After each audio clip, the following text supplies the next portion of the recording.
त्यामध्ये प्रख्यात गायिका जयश्री कुलकर्णी, त्यांना संवादिनीवर साथ करत होते रवींद्रनाथ काशीकर आणि तबल्यावर होते राजू माझीकर. नमस्कार रसिक श्रोते. आज प्राचार्य शिवाजीराव भोसले यांच्या प्राध्यापक मिलिंद जोशी लिखित आणि अक्षरब्रह्म प्रकाशित चरित्राच्या प्रकाशनासाठी इथं उपस्थित असलेले वंदनीय बाबासाहेब पुरंदरे, स्वतः प्राचार्य शिवाजीराव भोसले, दैनिक सकाळचे संपादक माननीय आनंदराव दीक्षित, सभागृहामध्ये उपस्थित असणारे विविध क्षेत्रातील मान्यवर, पत्रकार बंधू-भगिनी आणि आपणा सर्व रसिक श्रोत्यांचे मी श्रद्धा कुलकर्णी अक्षरब्रह्म प्रकाशनाच्या वतीनं मनपूर्वक स्वागत करते. या सोहळ्यासाठी उपस्थित असणाऱ्या मान्यवरांबद्दल कृतज्ञता म्हणून प्रकाशकांच्या वतीनं त्यांचे सत्कार आता इथे संपन्न होत आहेत. अक्षरब्रह्म प्रकाशनाच्या प्रकाशिका सौभाग्यवती रंजनादेवी भोसले यांना मी विनंती करते की त्यांनी आदरणीय बाबासाहेब पुरंदरे यांचा सत्कार करावा.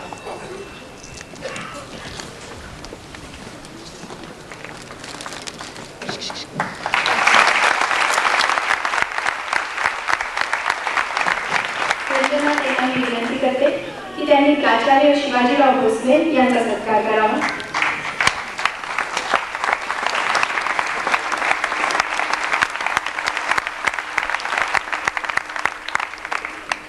यानंतर रंजनाताई सत्कार करतात दैनिक सकाळचे संपादक माननीय आनंदराव दीक्षित.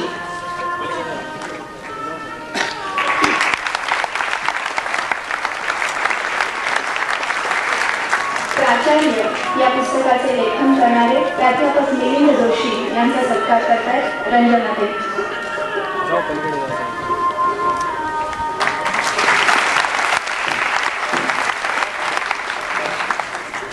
पुस्तकाच्या निर्मितीमध्ये लेखक, प्रकाशक यांच्याबरोबर इतरही अनेक हात जुळलेले असतात. अशा सहकार्यांबद्दल कृतज्ञता व्यक्त करणं हे तर आमचं कर्तव्य आहे. पीटीपीचं काम करणारे शर्मिला करंदीकर यांचा सत्कार करण्यासाठी मी आदरणीय बाबासाहेब पुरंदरे यांना विनंती करते की त्यांनी शर्मिला करंदीकर यांचा सत्कार करावा. व्यासपीठावर येण्यासाठी श्रोत्यांनी त्यांना थोडीशी वाट मोकळी करून द्यावी. विनंती करते की त्यांनी व्यासपीठावर लगेच यावं. आणि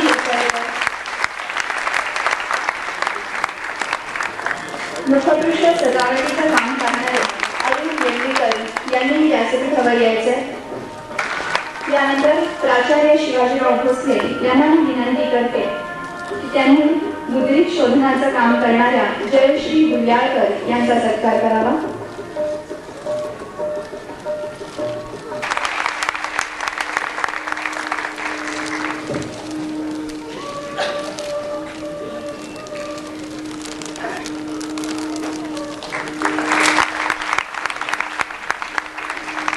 धन्यवाद सर.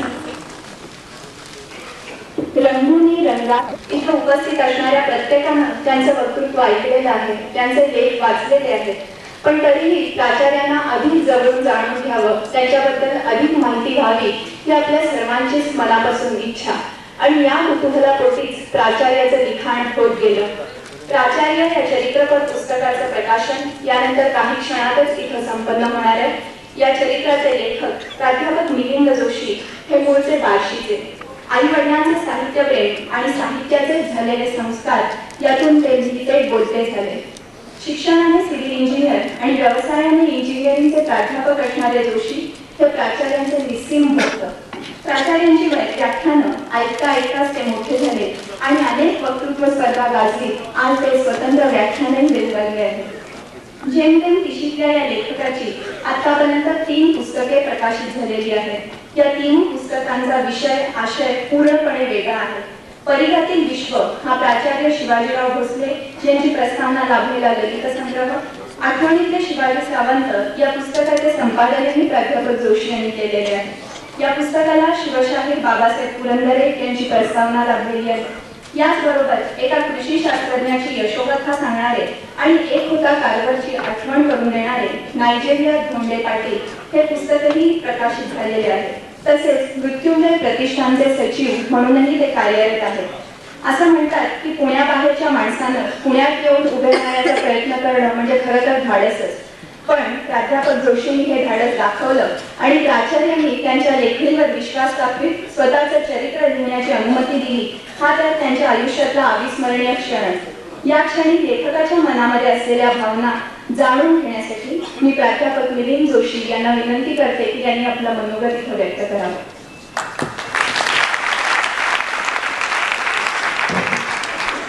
इतिहास पुत्र शिवशाहीर बाबासाहेब पुरंदरे, वागेश्वरी पुत्र प्राचार्य शिवाजीराव भोसले, सरस्वती पुत्र अनंतराव दीक्षित आणि या ठिकाणी उपस्थित अमृताच्या पुत्रांनो, आज प्राचार्यांचं चरित्र या ठिकाणी प्रकाशित होत आहे. ते लिहिण्याचं भाग्य मला लाभलं. खरं तर मला माझी पात्रता वाटत नव्हती, भीती जबरदस्त वाटत होती की आपली खरंच पात्रता आहे का.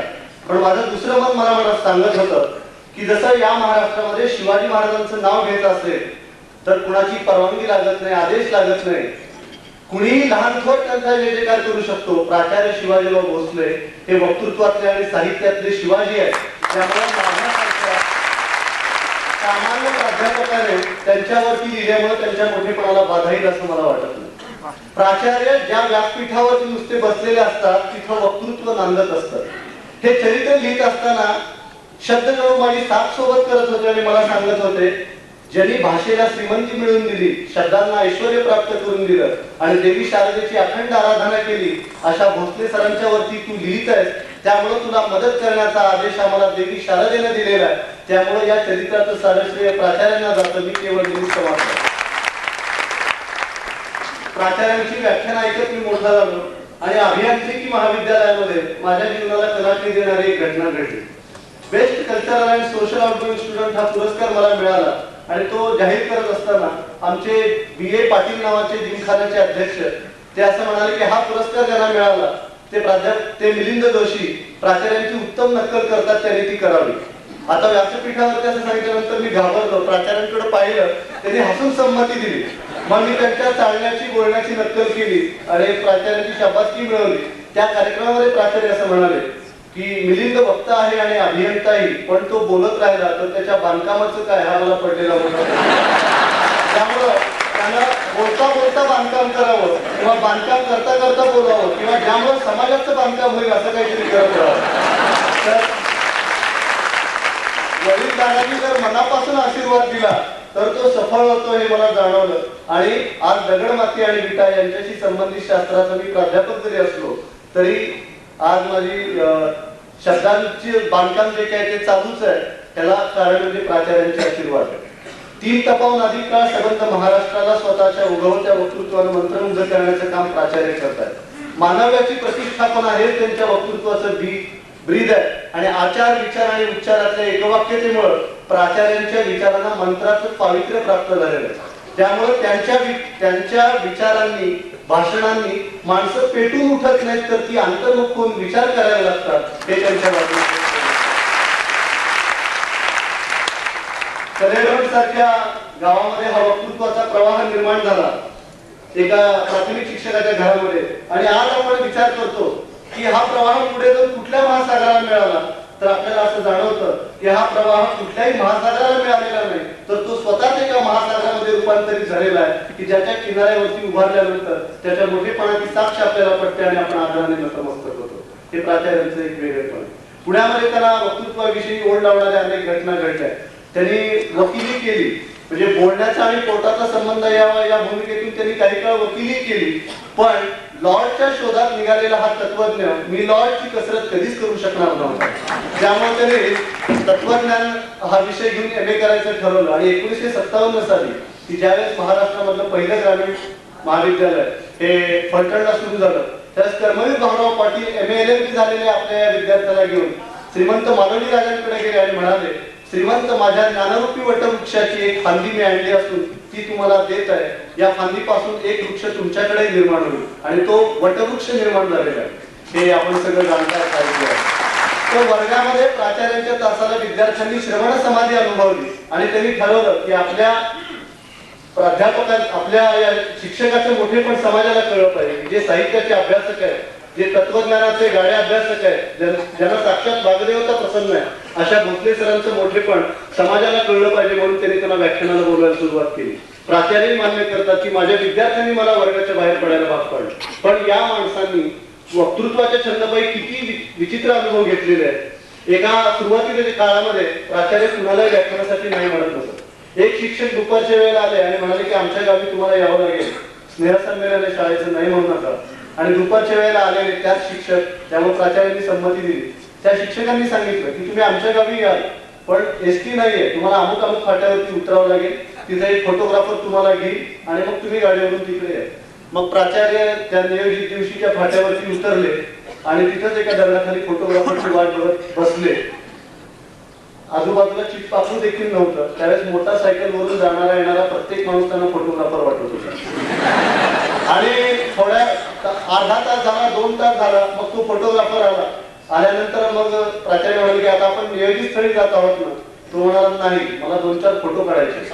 मग तो प्राचार्यांना घेऊन त्या घरी गेला. ती माणसं तयार नव्हती, त्यांनी तयार व्हायला सुरुवात केली आणि तो म्हणायचा स्माईल प्लीज. इकडं प्राचार्यांचा चेहरा पाहण्यासारखा असायचा. मग त्याचा फोटोचा कार्यक्रम संपल्यानंतर ते कसे तरी त्या गावामध्ये पोहोचले. त्या फोटोग्राफरने त्यांना मुख्याध्यापकांच्या दारामध्ये उभा केलं आणि उभा केल्यानंतर मग प्राचार्यांनी कडी वाजवली. मुख्याध्यापक बाहेर आले आणि म्हणाले तुम्ही आलात का, मला वाटलं तुम्ही येणारच नाही. प्राचार्य म्हणाले अहो तयारी कुठे यायची. म्हणाले चला माझ्या नावावर, आत्ता तयारी होईल. गेल्यानंतर त्या मुख्याध्यापकांनी भराभर निरोप पाठवले. माणसं आली, मुलं आली, 4 बॅरक 4 ठिकाणी मांडले गेले, त्याच्यावरती फाया टाकल्या, दोर ओढले गेले, व्यासपीठ तयार झालं, प्राचार्यांचं भाषण झालं, मुलांचे कार्यक्रम झाले. जाताना मुख्याध्यापक म्हणाले आता तुम्ही इथं जेवणार आहात का घरी जाऊन काही तुमची व्यवस्था. जेव्हा प्राचार्यांनी राजारंग पाहिला आणि कलेढोंडा परत आले आणि झोपल्या आपल्या छंदापायी आपण भोगलेल्या यातनांची एक मालिका त्यांच्या डोळ्यासमोर सरकत होती की नको हे समारंभ, नको या सभा. पण त्याचं दुसरं मन म्हणत होतं की निराकरणाचे कारण नाही, कदाचित हे मावळतीचे रंग उगवतीचा आकार ठेवले. प्राचार्यांनी पुन्हा नव्या जोमानं तत्वचिंतन त्यांचं सुरू व्हायचं. हे अनुभव त्यांनी आज प्राचार्यांनी वक्तृत्वाच्या क्षेत्रातले मानदंड आहे, पण या भव्य इमारतीची पायाभरणी त्यांनी फार मोठ्या कष्टाने केलेली आहे.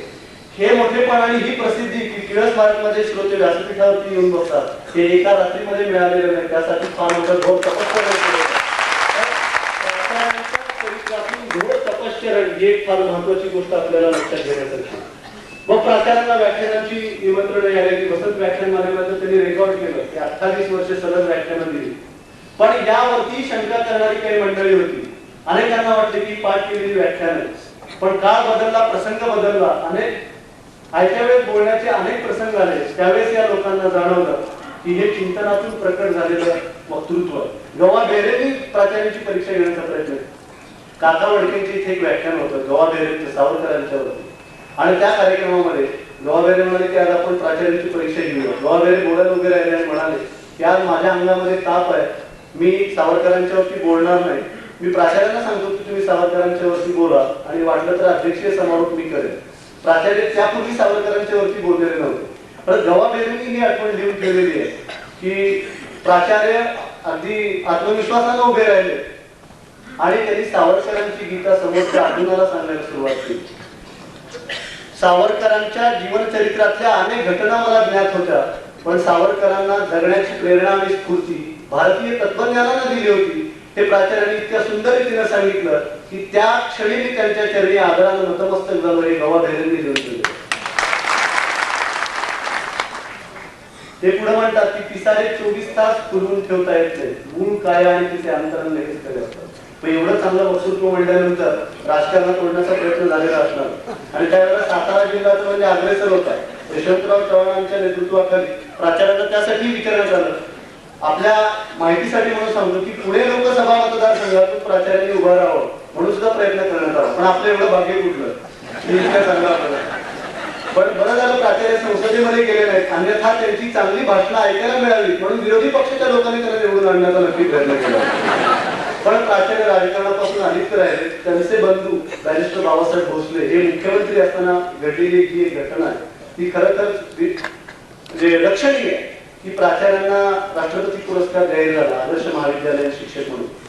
आणि तो अगोदर झाला तर नंतर बाबासाहेब मुख्यमंत्री झाले आणि बाबासाहेबांच्या उपस्थितीमध्ये तो कार्यक्रम पुण्यामध्ये होता.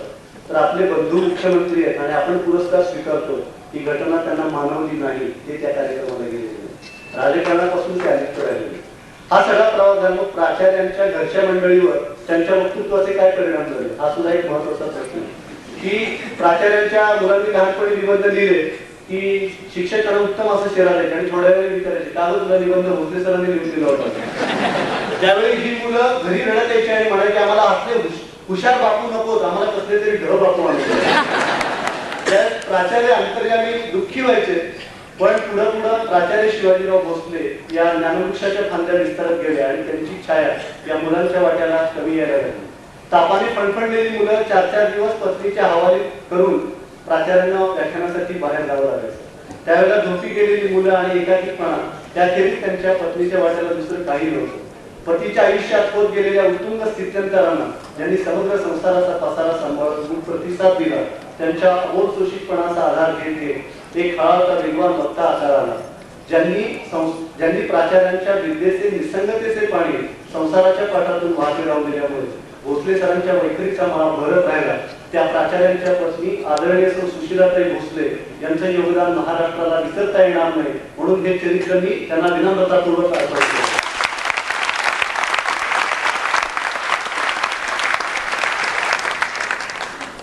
मग प्राचार्यांच्या वक्तृत्वाचं नेमकं उद्दिष्ट काय डॉक्टर जनार्दन वाघमारे फार सुंदर सांगतात की केवळ श्रोत्यांचं रंजन हे त्यांच्या वक्तृत्वाचं उद्दिष्ट नाही तर ही in search of enlightenment souls.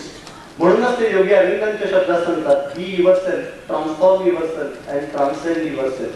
शब्द आणि लयीच्या फेकीतून प्राचार्य विचारांचे एक दीपमाळ श्रोत्यांच्या समोर प्रज्वलित करतात आणि श्रोते आपल्या ज्ञानपणच्या पेटून एक प्रकारचा ज्ञानाचा दीपोत्सव साजरा करतात. हे प्राचार्यांचं एक वेगळेपण आहे. त्यामुळे उद्या जे कोणी वक्ते होतील ज्यांना कुणाला ही वैखरीची वाट चोखाळावी वाटेल ते या वाटेवरून जाताना त्यांची पावलं क्षणभर थांबतील.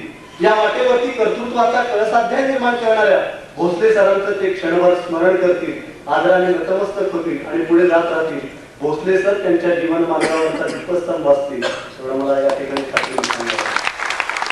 प्राचार्यांनी विद्यार्थी वर्गांमध्ये एक प्रकारचा उत्साह निर्माण केला आणि व्यक्तिमत्व हे मूल्य आहे त्या दृष्टीनं तुम्ही प्रयत्न केला पाहिजे ते सुधारण्यासाठी. त्या दृष्टीनं त्यांनी विद्यार्थ्यांना नेहमी मार्गदर्शन केलं.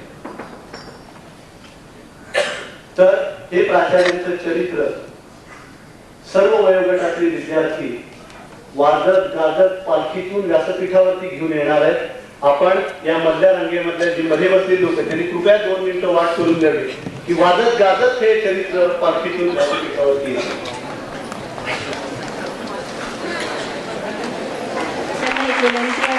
थोडासा साऊंड वाढवायचा आहे.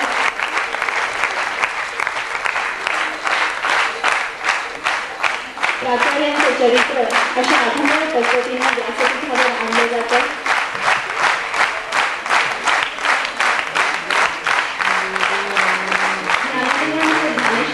सर्व खेळातून माणसं वाचण्याची खरी चांगले विचार एकमेकांना सांगू लागले आणि आज प्राचार्यांच्या वक्तृत्वामुळे लेखणीमुळे पुन्हा एकदा समाजामध्ये चांगले विचार उजवण्याचं काम होत आहे. व्यासपीठावरील मंडळींनी थोडीशी वाट मोकळी करून द्यावी. व्यासपीठावरील मंडळींनी थोडंसं अभ्यास ऐकून घ्यावा आणि पालखीसाठी वाट मोकळी करून द्यावी.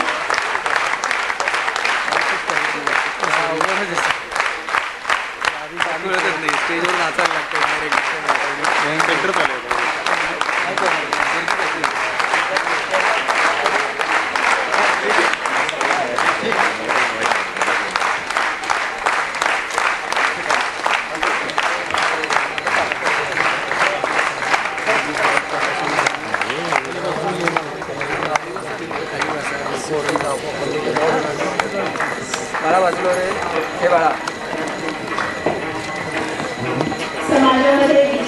प्रतीक उजवणाऱ्या वंदनीय पूजनीय गुरुचं चरित्र आगळ्या पद्धतीनं प्रकाशित व्हावं एवढाच आमचा प्रामाणिक हेतू. इथे एक गोष्ट आवर्जून सांगावीशी वाटते. नव्या पिढीमध्ये वाचनाची, चांगलं ऐकण्याची आवड नाही असं सतत टीका होत असताना आज ज्यांनी हे चरित्र व्यासपीठावर आणलं ते सर्व उंबे तरुण वैद्यकीय, अभियांत्रिकी आणि शाळेतील विद्यार्थी आहेत. त्या व्यासपीठावरील मंडळींचे निश्चित भोगते आहेत. प्राचार्य या चरित्राचं प्रकाशन होतं.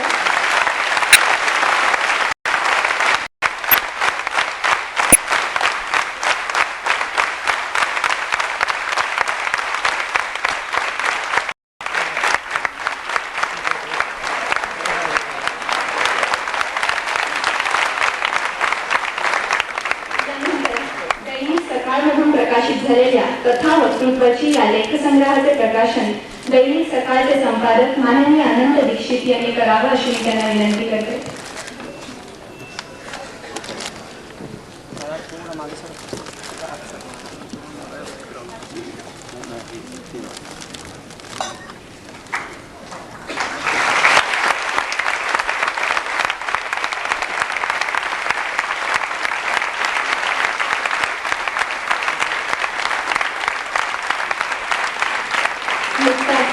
हा प्रकाशनाचा सोहळा संपन्न झालेला आहे. प्राचार्य या चरित्रपर पुस्तकाची किंमत ₹150 असून आज सवलतीच्या दरात हे पुस्तक 100 रुपयास उपलब्ध आहे. तसेच कथा वक्तृत्वाची या पुस्तकाची किंमत ₹125 असून हेही पुस्तक आज सवलतीच्या दरामध्ये 100 रुपयास उपलब्ध आहे. या ठिकाणी क्रेडिट कार्ड स्वीकारण्याची सोय केलेली आहे. सर्व श्रोत्यांनी याची नोंद घ्यावी. त्याचबरोबर या सवलतीचा लाभ आपण पुन्हा एकदा दिवाळी निमित्त अक्षरधारा व अक्षर ब्रह्म यांच्या संयुक्त वतीने 23 ऑक्टोबर पासून 30 नोव्हेंबर पर्यंत आचार्य अत्रे सभागृह येथे घेऊ शकाल.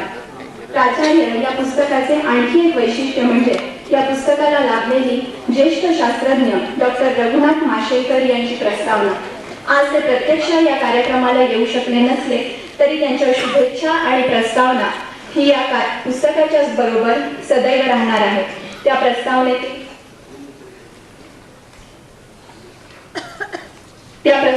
काही भाग सादर करण्यापूर्वी चरित्र याही पुस्तकाचं प्रकाशन झालं असं मी जाहीर करतो.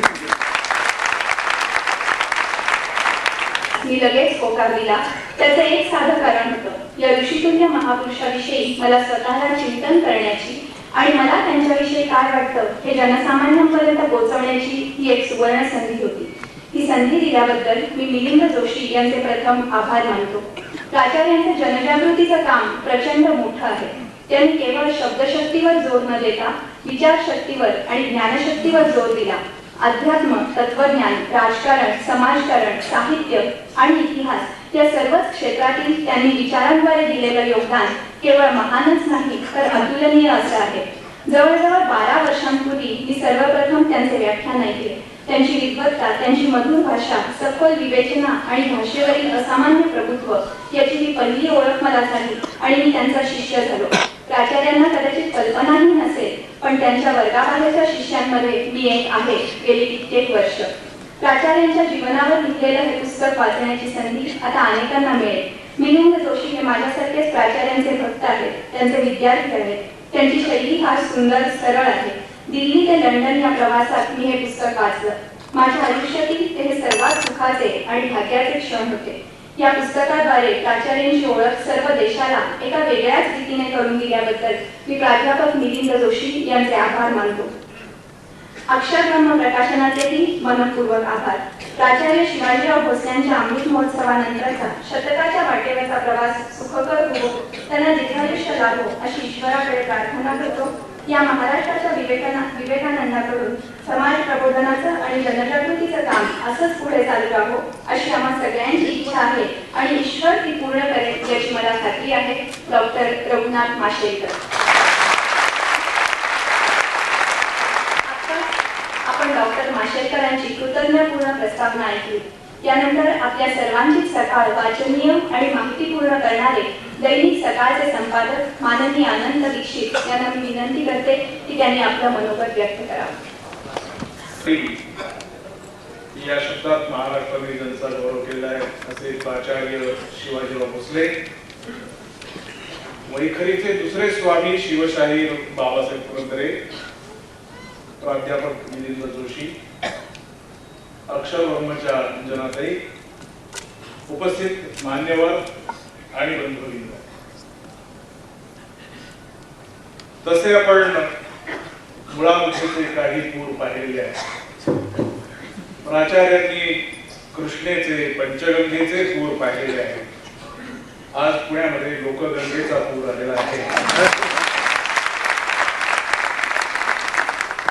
ऐकायला कान उत्सुक आहे. ते माधुर्य, ते शब्द सामर्थ्य, ती अभिव्यक्तीची ताकद, श्रोत्यांशी संवाद साधण्याची असामान्य क्षमता, या सगळ्या गोष्टींची आपण वाट पाहतो. पाडवावरांच्या कवितेमध्ये ती ओळ आहे की इथल्या पिंपळ पानावरती अवघे वृक्ष तरावे, अवघे विश्व तरावे. खूप चांगलं वाईट आजूबाजूला घडत असतं, त्यामुळे बुडणार का तरणार, मरणार का जगणार, वाढणार का खुरटणार असे प्रश्न आपल्या आजूबाजूला सतत वाढत असतात.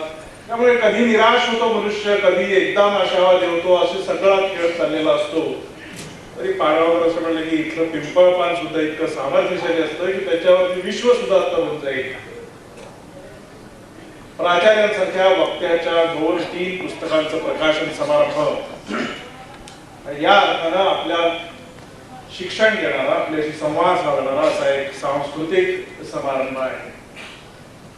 कुठलाही वक्ता हा अनेक कारणांनी, अनेक पद्धतीने, अनेक दिशांनी, अनेक तऱ्हांनी ओळखला जातो. त्याची विचार मांडण्याची पद्धत, त्याचं शब्द सामर्थ्य, त्यांची चिंतनशीलता, त्यांची सर्जनशीलता, त्यांचा श्रोता, त्यांचा आवाज, विश्वाला गवसणी घालण्याची ताकद, शाश्वत चिरंतन अभंग मागे ठेवण्याची क्षमता, अशा अनेक अंगांनी वक्ता ओळखला जातो. प्राचार्य हे तत्वज्ञानाचे शिक्षक आहेत. शिक्षकाच्या पुस्तक प्रकाशनाला, गौरवाला कानात मनात साठवून ठेवावं असं काहीतरी इथे घडणार आहे असं समजून लोक ज्या अर्थी जमतात त्या अर्थी अजून फुलांना वास येतो. मला एक तत्वज्ञानाचे प्राध्यापक होते, ते असं म्हणायचे की सुप्रसिद्ध आर्या घेणारे मोरपंत जेव्हा बोलायचे तेव्हा बोलताना ते सारखं डाव्या हाताने असे हातवारे करायचे, असे हातवारे करायचे, असं करायचे, असं करायचे. त्यांना एकदा एकाने माणसाने विचारलं, तुम्ही बोलता बोलता बोलता असं आणि असं आणि असं आणि असं काय करत असता? ते मोरपंत असं म्हणाले की काय होतं की मी बोलायला उभा राहिलो की आर्येची एक एक ओळ माझ्या समोर येऊन उभी राहते. तिला मी सांगतो तू आता जा, तू आता ये.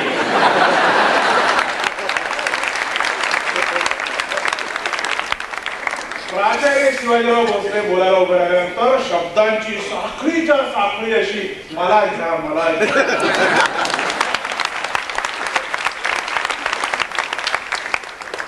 आपला असा गैरसमज होण्याची शक्यता आहे की हे फक्त शब्द सामर्थ्य आहे, डिक्शनरी पाठ असणाऱ्या कोणत्याही माणसाला जमेल असं शक्य नाही, असं होणार नाही. अभ्यासे प्रकट व्हावे, अन्यथा झाकोनी असावे. हे मी नाही सांगत, प्राचार्य नेहमी सांगतात.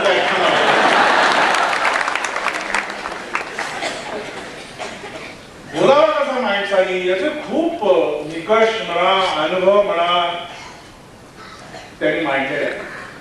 प्राचार्य एके ठिकाणी असं म्हणाले की कळावे असे बोलावे, कळेल असे बोलावे, कळेपर्यंत बोलावे, कळल्यानंतर नकळत सुद्धा बोलू नये.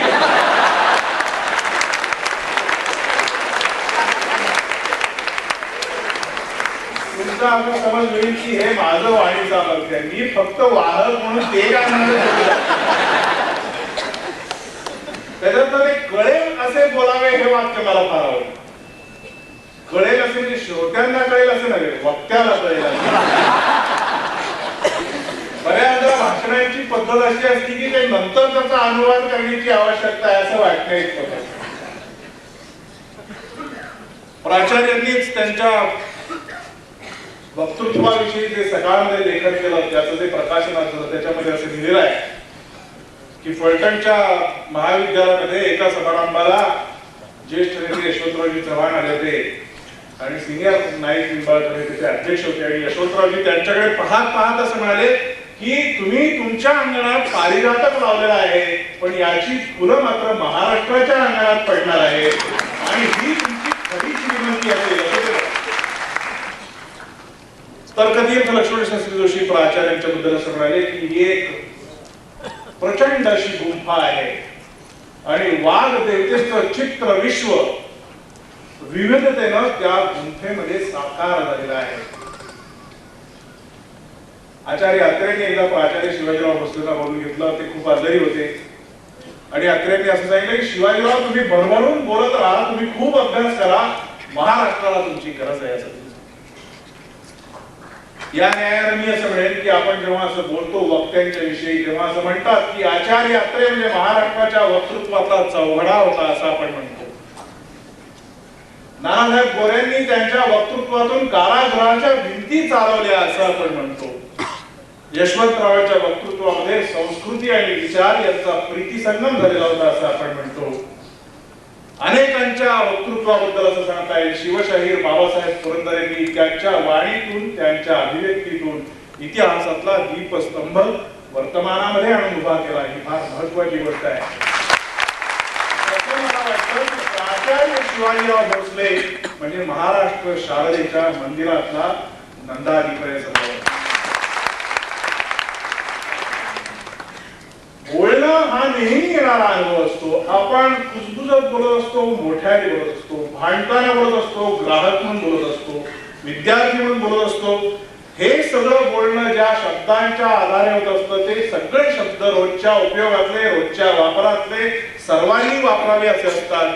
जे तुमच्या माझ्या आजूबाजूलाच असतं त्यातलंच काहीतरी घ्यायचं आणि विचारांचं, कल्पनांचं, आशयाचं, आचरणाचं असं एक मोठं काहीतरी नवीन सृजन निर्माण करायचं. ही वक्त्याची खरी मोठी ताकद असते. आणि खरा वक्ता कोण? प्राचार्य शिवाजीराव भोसलेंनी असं म्हटलेलं आहे की त्या वक्त्याचं वक्तेपण वजा केल्यानंतर देखील जो उरतो तो खरा वक्ता असतो. हे फार महत्वाचं असतं. श्रवणाशिवाय आकलनाचं क्षितिज विस्तारत नाही असं प्राचार्य शिवाजीराव भोसले बोलतात. ऐकायला पाहिजे. दुसऱ्याचं ऐकण्यासाठी मन फार मोठं असावं लागतं. फालतू विनोद जरी कोणी सांगायला लागला तर ज्याला माहित असतो तो लगेच हे माहित आहे त्याच्यात काय. पण जे माहित आहे, जे माहित नाही, जे कळलेलं आहे, जे कळलेलं नाही ते ऐकणं ही फार महत्वाची गोष्ट असते. आणि महाराष्ट्रामध्ये वक्तृत्वाची जी प्रदीर्घ परंपरा होती ती सगळी रिचवणं, ती अनुभवणं, ती ऐकणं ही सोपी गोष्ट नव्हती. म्हणजे तात्याराव सावरकरांचंही भाषण ऐकायचं आणि श्रीपाद अमृत डांगेंचंही भाषण ऐकायचं, याला ऐकणाऱ्याला खूप मोठा रियाज करावा लागत असला पाहिजे. कारण त्या दोन्ही व्यक्तिरेखा, दोन्हींचं तत्वज्ञान, दोन्हींचं आचरण, दोन्हींचा जनमानसातला प्रभाव हा विलक्षण वेगवेगळा होता. त्या काळामध्ये वक्त्यांची अशी प्रचंड मांदियाळीच होती. श्रीमंत वाटेंच्या बद्दल प्राचार्य शिवाजीराव भोसले फार आदराने लिहितात. तत्कालीन सगळी पिढी विद्याधर पुटलिकांपासून अनेक जण लिहितात, आपण वाचतो. प्राचार्यांनी असं लिहिले की मी श्रीमंत वाटेंची किमान 100 भाषणं ऐकलेली आहेत. असं ऐकत ऐकत ते रिचवत स्वतःच चिंतन करायचं आणि स्वतःची वाट शोधायची. वक्तृत्व बोलणारा आणि ऐकणारा या दोघांनी निर्माण केलेली शाश्वताची एक शोधयात्रा असते. हे प्राचार्यांना ऐकताना त्याला जाणवतं. ह्या एक मोठा शोध असतो. इथे सापडलं, इथे मिळालं, इथे मला कळलं असं स्टेशन नसतं. बरंच काय कळलं नाही तरी पण चालायचं आहे, पाहायचं आहे, हे खरं महत्वाचं असतं. प्राचार्यांनी स्वतःच्या वक्तृत्वाबद्दल एक उल्लेख केला की व्हायचं आहे, प्रवाहाला जायचंय पण स्वतःचं पात्र नाही म्हणून व्हायला सुरुवात केली, आपोआप पात्र निर्माण झालं, त्या पात्राची महानदी लढी असं प्राचार्यांचं वक्तृत्व आहे. ज्यांची विनोदबुद्धी, तत्वज्ञानचा अभ्यास भारतीय तत्ववेत्यांचा, पाश्चात्य तत्ववेत्यांचा अभ्यास ही फार महत्वाची गोष्ट आहे. आंतरराष्ट्रीय परिषदांमध्ये भाषण होताना आपण छायाचित्र पाहतो. मोठमोठे लोक आपल्या जीवनाचा, विश्वाचा वकूफ आवाका जो काही आहे तो आपल्या आपल्या पद्धतीने व्यक्त करत असतात. वेगवेगळ्या प्रकारचे श्रोते त्या ठिकाणी असतात. मला असं वाटतं की महाराष्ट्रातल्या जनसामान्यांना, खेड्यापाड्यातल्या माणसांना ऐकण्यासारखं, जगण्यासारखं, वाढण्यासारखं, पुढे येण्यासारखं, आपण काहीतरी करून दाखवण्यासारखं इथं बरंच काही आहे, असा जनसामान्यांमध्ये विश्वास निर्माण केला. हे प्राचार्य शिवाजीराव भोसलेंचं मोठं कर्तृत्व आहे असं वाटतं. फार महत्वाचं आहे, कारण पावली आपल्याला निराशा आढळत असते. विचारवंत खूप आपल्याकडे चांगले होत गेले, त्याबद्दल आजही आहे. प्रश्न तो नसतो, ज्याचं जळतं त्याला कळतं असं असतं. त्यामुळे माणसाला असं वाटतं की ही सुभाषित, ही भाषा वैभव, हे नादमाधुर्य याचा माझ्या जगण्याशी संबंध काय, हे कोड जिथे सोडवलं जातं तिथे प्राचार्यांचं वक्तृत्व करतो.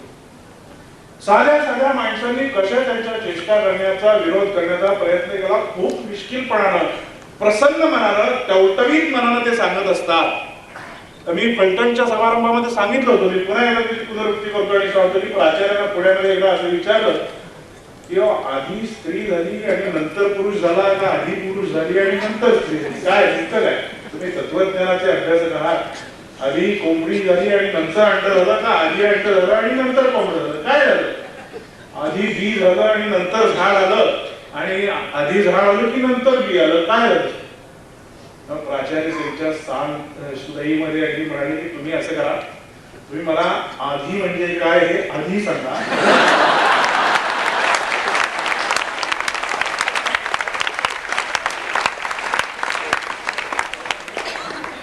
टाळ्यांमध्ये वावत जाऊ नये बघते असं प्राचार्यांनी सांगतो.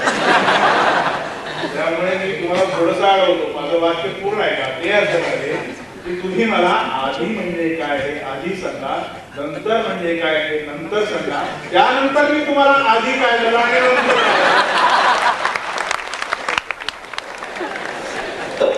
असं सर्वंकष नसतं. म्हणून प्राचार्य अनेक वक्त्यांच्या वक्तीमध्ये असं लिहितात की वक्तृत्व विरहित विवेचन हे सुद्धा एक भव्य वक्तृत्वाचं लक्षण असतं. की कधी कधी असं मी आणि बाळासाहेब पुरंदरे, शिवशाही भोसले आणि महाराष्ट्रातले अनेक लोक ऐकल्यानंतर असं लक्षात, ज्याचा अभ्यास आहे, ज्या विषयाची निष्ठा आहे, सर्वस्व वाहिलेलं आहे, अशांची मांडणी कदाचित कारंजी नसतील, कदाचित फार तुरे गुच्छ नसतील, पण सुगंध असेल, सामर्थ्य असेल, अधिष्ठान असेल, असंही वक्तृत्व हे वक्तृत्व असतं असं प्राचार्यच केलं. त्याचं कारण खूप वक्त्यांना ऐकायला मिळालं आणि ते ऐकता ऐकता स्वतःचा रियाज केला आणि ते करत असताना वर्तमानाच्या कल्पनांबरोबर स्वतःला वाहू दिलं नाही. एखादंच वाक्य प्राचार्य बोलतात. महाराष्ट्रात अनेक ठिकाणी अनेक श्रोते मला माहित आहेत, ते असं म्हणतात की फार वर्षापूर्वी मी प्राचार्य शिवाजीराव भोसलेंच्या तोंडून हे वाक्य ऐकलं आणि माझ्यावर जबरदस्त परिणाम झाला. मला वळण लावलं, मला विचार कसा करावा, मला जग कसं आहे, मला स्वतःचं दुःख कसं आहे, विचारवंतांनी, तत्वज्ञानांनी, भारतीय दर्शनांनी काय सांगितलं हे आम्हाला कळलं. एखादंच वाक्य उच्चार. प्राचार्य असं म्हणतात, हल्ली वक्तृत्वामध्ये बालमृत्यूचं प्रमाण वाढलेलं आहे. याचा अर्थ काय होतो? पाठ करा, शब्दांच्या पाठीमागे जा, एका लयीत, एका गतीत, एका तालात लोकांच्या वरती प्रभाव ठेवणं हे वक्तृत्वाचं लक्षण.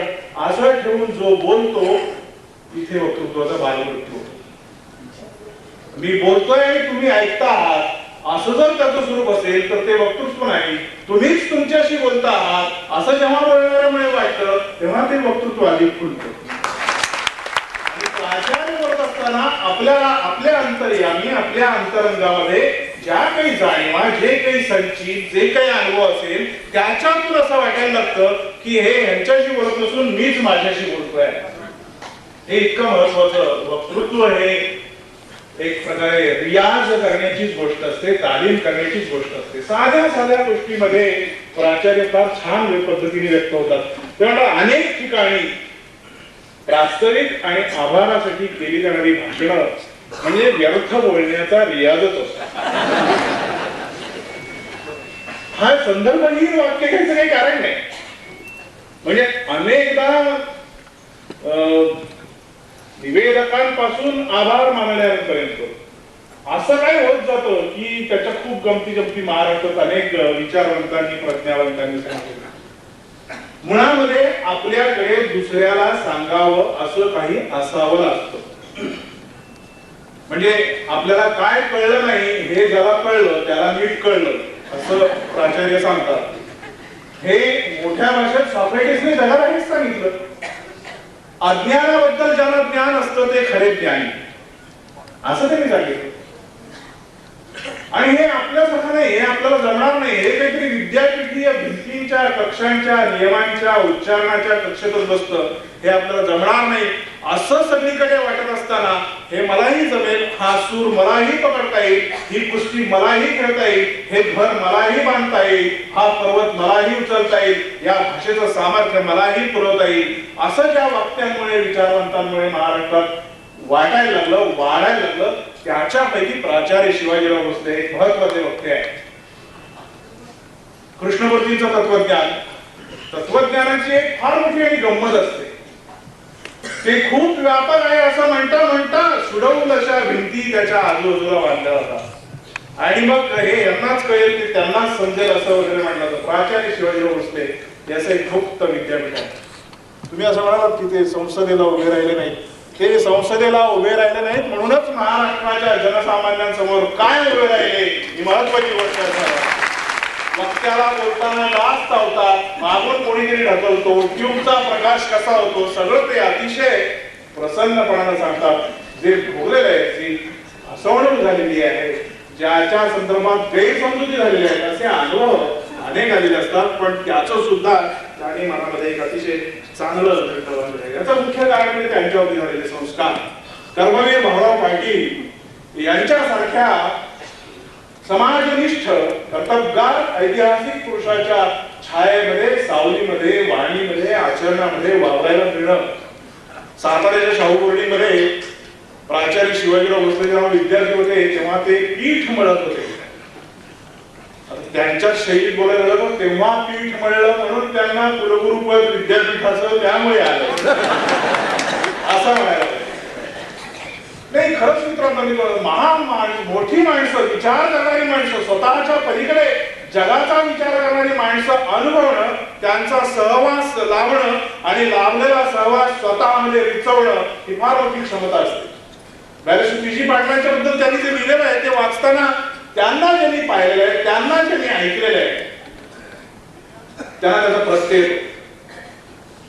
की तासाची तयारी करून हे ग्रस्त वर्गात शिरायचे आणि संपूर्ण दिवसाचाच तास व्हायचा असं पीजी पाटलांच्या बद्दल त्यांनी लिहिलेलं आहे. त्यांची वाणी, त्यांचा वाङ्मयाचा अभ्यास, त्यांची जगाकडे पाहण्याची दृष्टी, महाराष्ट्रातल्या जनसामान्यांच्याकडे पाहण्याची, शिक्षणाकडे, शिक्षणाच्या प्रसाराकडे, शिक्षणातून होणाऱ्या पुनरुत्थानाकडे, माणसाच्या विकासाकडे बघण्याची दृष्टी, अशी माणसं त्यांच्या आजूबाजूला वावरत होती. आणि त्याचा संस्कार त्यांच्यावरती होता. कोल्हापूरचा संस्कार त्यांच्यावरती होता, सातारचा संस्कार, पुण्याचा संस्कार. पुण्याबद्दल त्यांनी असे लिहिले की त्यावेळेचे रस्ते असे होते की रस्त्याने मोठी माणसं चालत होती आणि अर्थशून्य प्रगती म्हणजे श्रीमंती हे प्रदूषण त्यावेळेला वाढलेलं नव्हतं. मला फक्त एकच असं वाटतं की आता हे फार सुंदर आहे, हे फार चांगलं बनलंय, काहीतरी मोलाचं आहे असं ज्यांना ज्यांना वाटतं त्यांनी प्राचार्य शिवाजीराव भोसलेंनी विचार आणि आचार याच्यात कमालीचं साधन ठेवलेलं आहे हे विसरता कामा नये. ज्ञानबा तुकाराम म्हणता म्हणता जी पावलं पडतात ती एक आचरणाचीच रीत असते. एकाच वेळेला चांगले चांगले विचारवंत वक्ते ऐकायला मिळणं ही फार महत्वाची गोष्ट असते. मी एकदा प्राचार्य शिवाजीराव भोसलेंना तर्कतीर्थांच्या बरोबर ऐकलं आणि तर्कतीर्थ लक्ष्मणशास्त्री जोशी आपल्याला माहिती आहे किती रसाळ, किती सोपं, किती गहन, किती महत्वाचं, किती परिणामकारक बोलत असत. आणि ते कुठलंही वाचणं, कुठलंही ऐकणं, कुठलंही पाहणं महत्वाचं केव्हा ठरतं की त्याच्यानंतर त्या माणसाचा शोध सुरू होतो की हे म्हणतात ते कसं होतं, हे आपल्याला पटतंय का, हे आपण रिचवू शकतो का, हा या चित्रपटातली भूमिका, या ग्रंथातली ओळी, याच्यातला पोवाडा, आपण जाऊन स्वतः पाहावा असं जेव्हा वाटायला लागतं तेव्हा ते वक्त्याचं, शिक्षकाचं, विद्यापीठांचं, बोलणाऱ्यांचं, सार्वजनिक व्यासपीठांचं यश असतं. या अर्थानं प्रबोधनाची एक महत्वाची जबाबदारी प्राचार्य शिवाजीराव भोसलेंनी जवळपास 40 वर्षाहून अधिक काळ महाराष्ट्रात सांभाळलेली आहे. ही फार महत्वाची गोष्ट आहे. श्रोता सांभाळून ठेवणं, प्रेक्षक सांभाळून ठेवणं, वाचक सांभाळून ठेवणं या फार महत्वाच्या गोष्टी असतात. कारण गाणारा आहे महत्वाचा आहेच, त्याची प्रतिभा आहे याचं महत्व आहेच, त्याचा रियाज आहे याचंही महत्व आहेच, पण गाणाऱ्याचं ऐकणार आहे ही फार महत्वाची गोष्ट असते. लिहिणाऱ्याचं वाचणार आहे फार महत्वाची गोष्ट असते. प्रदीर्घ तपश्चर्येतून काढलेलं चित्र पाहणारा प्रेक्षक आहे ही फार महत्वाची गोष्ट असते. नुसतं शिवाजी असं नाव उच्चारलं तर बाबासाहेब पुरंदरेंच्या वाणीतून पुरुषार्थ, तेज, पराक्रम वगैरे सगळं यात असतं. शिवाजी आणि भोसले अशी दोन्ही नावं एकत्र आल्यानंतर हे काय बोलतात?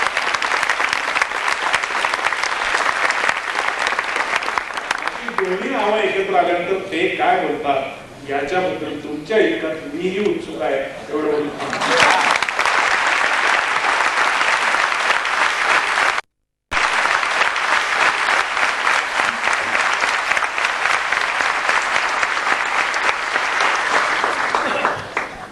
सामाम पार्थ सरस्वती भगवती निशेष जाग्या पहा.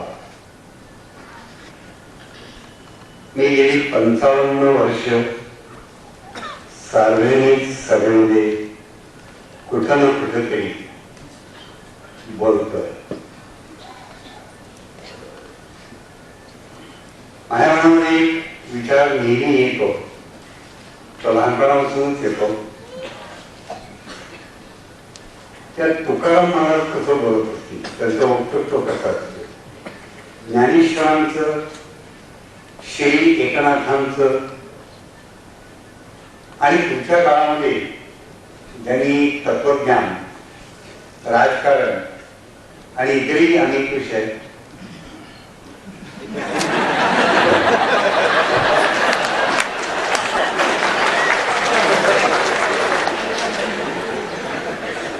ही मंडळी पुस्तक पडू नये काढत, पोज पाहतो. आम्ही आधी घेऊन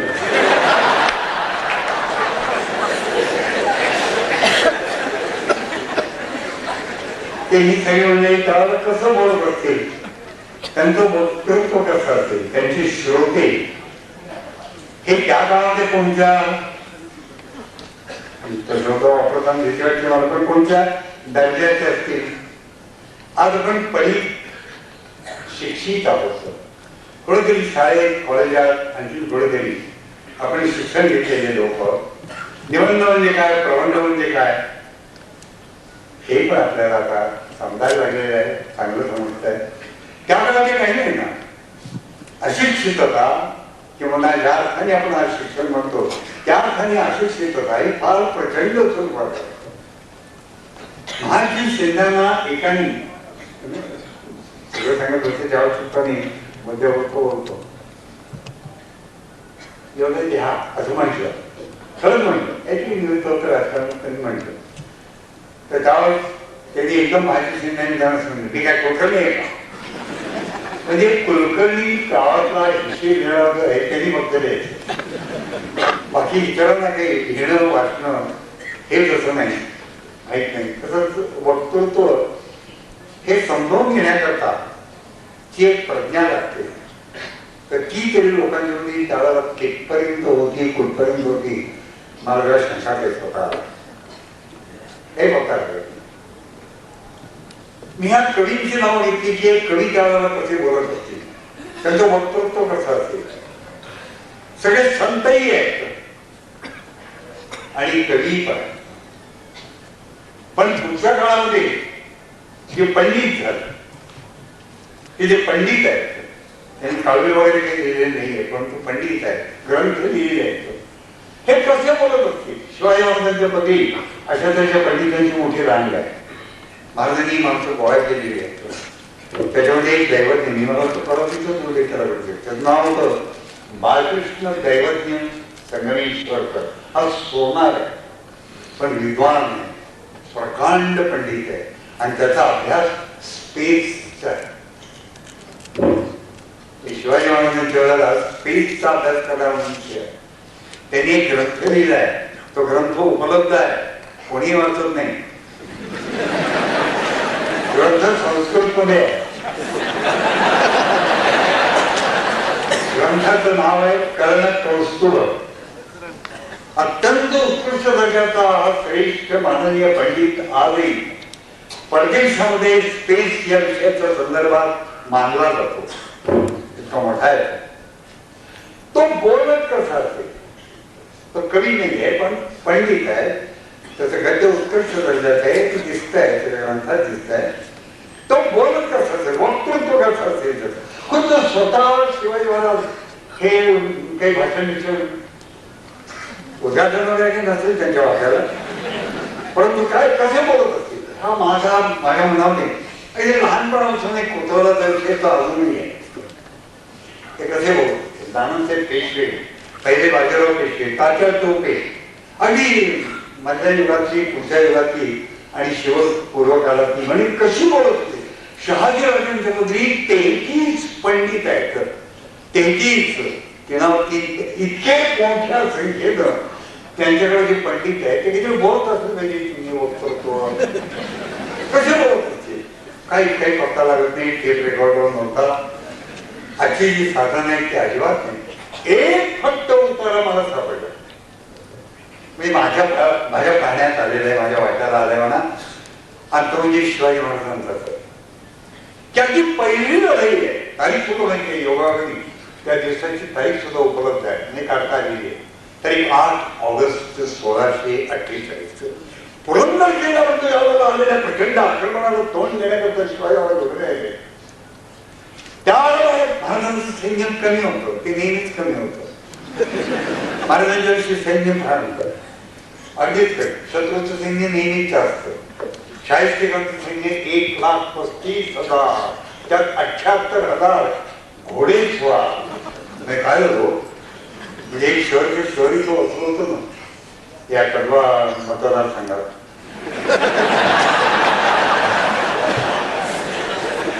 एवढं प्रचंड सैन्य आणि शिवाजी महाराजांचं सैन्य म्हणजे महाप्रतीचा हल्ला केला त्यावेळेचं बोलतोय फक्त 450. स्वतः लिहिलेलं आहे, त्याचा नाकारायला किंवा संशय घ्यायला काही जागा नाही की फक्त 450 माणसांनी घेऊन गेलो आणि हल्ला केला. हे पुढचं काळ. पण तो पहिलं जेव्हा आक्रमण आलं, त्या आक्रमण आलेलं असताना त्या प्रत्येकांना एक सरदार होता. तो सुमारे 7,000 घेऊन आलेला होता आणि तो पुरंदर ह्या भागामध्ये आला. सासवड, पुरंदर हा भाग फार अत्यंत महत्वाचा आहे. तिथे तो जेव्हा चालू आला त्यात खरंच मोठं आक्रमण, प्रचंड आक्रमण, आपल्याविषयी सैन्य मोडवर. त्यामुळे कसं काय करणार, हा लढाई कसा काय शक्य आपल्याला. हा भरपूर शिवाजी महाराजांच्या पुढे आणि महाराजांच्या बरोबरचे जे सहकारी होते त्यांच्या पुढे होता, कारण त्यांची सुद्धा पहिलीच लढाई होती. त्याच्या आधी शिवाजी महाराज हातामध्ये हातात घेऊन काय भाला तलवार किंवा काय हे घेऊन लढण्याची एकही नोंद नाही आणि प्रसंगही नाही की पहिली लढाई त्यांच्या जीवनात. त्यावेळेला युद्धावर जाताना महाराजांनी त्यांच्या भोवताली जे सैनिक मावळे बसलेले ना त्यांच्या पुढे जे काही बोलले, भाषण केलं ते भाषणही उपलब्ध आहे. शिवभारतकार नाही तर त्यावेळेस तो पंडित आहे, त्याचं नाव होतं परमानंद गोविंद नेवासकर. त्यांनी ग्रंथ लिहिला आहे, शिवाजी महाराजांच्या चरित्रावरच लिहिलं आहे. प्रतिपद्य प्रवक्ष्यामि महाराजस्य धीरता चरित्रं शिवराजस्य भरतस्यैव भारतम्. हे ज्यांनी लिहिलं त्यांनी तुम्ही आता बोलते ते लिहून ठेवलंय की शिवाजी महाराजांनी आपल्या सैनिकांच्या पुढे भाषण केलं. आम्हाला उपलब्ध असलेला गतकाळातला वक्तृत्वाचा एकमेव पुरावा. तो वक्तृत्वाचे पुरावे मिळत नाही, काही सापडत नाही, कधी बोलत होते पण नाही. पुढच्या काळामध्ये गेलो आता मागच्या आर्थिक पाठ्यामध्ये म्हणावं लागेल 19व्या शतकामध्ये त्या काळामध्ये मात्र वक्तृत्व महाराष्ट्रामध्ये तसं फुलत आलं. चिपळूणकर विष्णू शास्त्र्यांनी तर वक्तृत्व याच्यावरती एक प्रबंध निबंधच लिहिला आहे मोठा. वक्तृत्वाचं वैशिष्ट्य आहे. यामध्ये वक्त्यावरची जी महत्वाची जबाबदारी असते ती श्रोत्यावरही असते याची जाणीव चिंत्यात गेलेली आहे. तर श्रोत्यांनी पण कसं बसायचं, कसं ऐकायचं याची पण त्यांच्यात जाणीव दिलेली आहे. म्हणजे वक्तृत्वाची जाण फार महत्वाची. वक्तृत्वाच्या बळावरती खरं म्हणजे आजचा जो स्वातंत्र्याचा लढा, त्या आतापर्यंत आपण गेलेला स्वातंत्र्याचा लढा आणि आजचा भारत जो उभा आहे ना, तो वक्तृत्वाच्या बळावरती उभा आहे. फार मोठे मोठे वक्ते होऊन गेले. त्यातले काही मला ऐकायला मिळाले, आता अगदी मागची कथा ऐकणार. परंतु सरोजिनी देवी नायडू, पी कोदंडराव यांच्यासारखे वक्ते ऐकायला मिळणं हे मोठं भाग्य. सावरकर, ज्यांना सावरकर ऐकायला मिळाले नाही वयामुळे, कारण ते छोटे त्या करणारे नसतील सावरकरांच्या वक्तृत्वाच्या कालखंडामध्ये, त्यांच्याबद्दल खरोखर माझ्या मनामध्ये अतिशय कणव आहे. त्याने यांनी सावरकर आहे तेवढा हजरजबाबी कोणामध्ये मूर्तिमंत सावरकर, आणि मूर्तिमंत सावरकर म्हणजे मूर्तिमंत हजरजबाबी. सावरकर जेव्हा सुटून आले, वक्तृत्व काही त्या बंदीत सुटल्यानंतर त्यांचं प्रभावी झालेलं नाहीये. लहानपणापासून त्यांचं वक्तृत्व अप्रतिम दर्जाचं आहे. पण रत्नागिरीत जेव्हा त्यांची मुक्तता झाली आणि पहिल्यांदाच ते कोल्हापूरला आले, कोल्हापूर नंतर खाली महाराष्ट्राच्या बेळगाव महाराष्ट्राचा त्या भागात आले. तिथेही त्यांच्या काही सभा वगैरे झाल्या. लोकांना सावरकरच फारसे माहीत नव्हते. त्यामुळे त्यांच्या शरीरात त्या मनानं घडली की जरा विद्यार्थ्यांनी चुकी हे पण सत्य आहे की मी बोलते की 1900 त्यावेळेला 14.5 वर्षाचा आहे. 1937 सालच्या सुरुवातीची अशी जी गोष्ट आहे, फेब्रुवारी मार्च वगैरे असा. आणि ते नंतर धारवाडकडे गेले. धारवाडच्या सभेमध्ये ते बोलायला वगैरे आहे. एक हॉल होता, त्या हॉलमध्ये श्रोते जमलेले होते आणि ते त्यावेळेला होतच कानडीत बोला म्हणून बोलायला लागले. त्या लोकांवर असं वाटायला लागलं की बहुतेक सभा उधळली जाणार. कारण श्रोते जे होते त्याचे होसंख्य श्रोते मराठीमध्ये म्हणत होते ते कानडीत बोला, आम्हाला मराठी समजत नाही. त्या सावरकरांच्या लकबी यांनी फार बारकाईने अभ्यास केलेले आहे. सावरकरांचा आणि माझा सहवास तसा फारसा काही नाही आहे. सगळे म्हणून तास जर मोजले ना तर साधारणतः 700-800 तास अर्धवटी ते बोलेल नाही.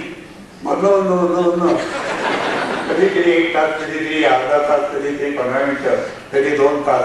कारण त्यांचं जे अतिथीगृह आमच्या केसरीचं ते त्या ठिकाणी त्यांचा मुक्काम असायचा. त्यावेळेला तिथं व्हॉलेंटियर म्हणून काम करणारी जी काही 5-7 मुलं गवी केतकरांनी निवडलेली असायची त्याच्यामध्ये माझा नंबर लागलेला होता. त्यामुळं सावरकरांचा सहवास लाभला. पण त्यांच्याशी बोलायची हिंमत मात्र मला किती झाली नाही. आपल्या लक्षात आलं का? हे जे आता एक्सचेंज घेतले शब्दांचे ते सावरकरांचे. सावरकर असे बोलायचे आणि सावरकरांची आता जुनं झालंय आणि त्याचा संप्रदाय म्हणून आपण सांगू शकतो. म्हणजे त्यात अहंकाराचा काही भाग नाही. मी सावरकरांची अत्यंत अप्रतिम नक्कल करतो. अतिशय अगदी हुबेहूब. म्हणजे पलीकडच्या खोलीत आपण जर मला बोलताना ऐकलं तर आपल्याला वाटेल सावरकरच बोलतायचं, इतकं खतखत बोलतो.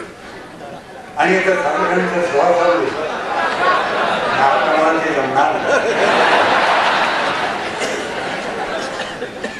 पण त्यावेळेला मी त्यांना पाहिलं ते बोलायचे कशी सभेमध्ये पण खाजगी बैठकीमध्ये पण त्यांची ती शक्य लकरी असतात. एकेकांच्या बोलता नाही असतात, उभा नाही असतात. हातामध्ये काठी असेल तर ती काठी कशी खेळत जातात ते आपल्याला पकडायला म्हणून माहिती आहे. परंतु सावरकर छत्री हातात धरायचे आणि मला नेहमी कुतूहल वाटायचं की रात्रीच्या सगळ्याला ही जरी आली आणि अगदी उन्हाळ्याचे दिवस असले म्हणजे पाऊस वगैरे नाहीये, ऊन पण नाहीये, रात्रीची वेळ आहे, तरी हे छत्री घेऊन का बोलत आहे? त्याचं कुठं माझं शेवटपर्यंत काय मिळालं. तर सावरकरांचं बोलणं हे मी फार प्रत्यक्षात ऐकलं तर असंख्य भाषणं त्यांची ऐकली. त्याची कित्येक भाषणं मी आज तोंड पाठ आपण पुस्तक हातात धरा आणि मी बोलतो एक अक्षर चुकणार नाही.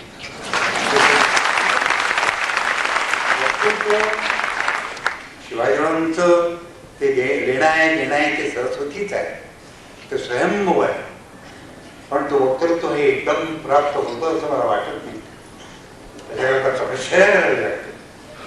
सावरकरांचं हे मत जे होतं ते उत्स्फूर्त ते बोलायला उभे राहिले, म्हणजे काय वाटायचं ते सांगताच येत नाही. भाषण संपल्यानंतर मग आपण विचार करावा लागायचं की आपण कुठं होतो, काय ऐकत करायचं. मला मगाचा मुद्दा असा की ते त्या ह्याला गेले धरवायला आणि त्या सभेमध्ये बोलायला उभे राहिले. बोलायला सुरुवात करायचीच होती, पण ते सुरुवात करणार एका आधी लोकांनी ओरडा सुरू केला, काय नाही तो मला ठीक समजत नाही, काय नाही. असं वाटतं सभा उधळली जाणार. नंतर उघड कालणी मराठी वगैरे वाद घालायची सवय आपल्याला आहे, बोलली होती. सावरकर उधारे आले, हातावर एक छत्री घेऊन. त्यांची चष्मा सावरण्याची सुद्धा एक शैली होती आणि त्यांचा तो चष्मा सावरला. त्यांच्या चेहऱ्यावरती स्मित होत. कठीण प्रसंगी सावरकरांच्या चेहऱ्यावर स्मित असायचं, हे सावरकरांचं एक वैशिष्ट्य आहे. आणि त्या ते बोल पहिल्याच वाक्य त्यांचं, बंधूंनो कानडी ही माझीच भाषा आहे. पहिलंच वाक्य, कानडी ही माझीच भाषा आहे. काही टाळ्या बोल मराठी बोलत आहे.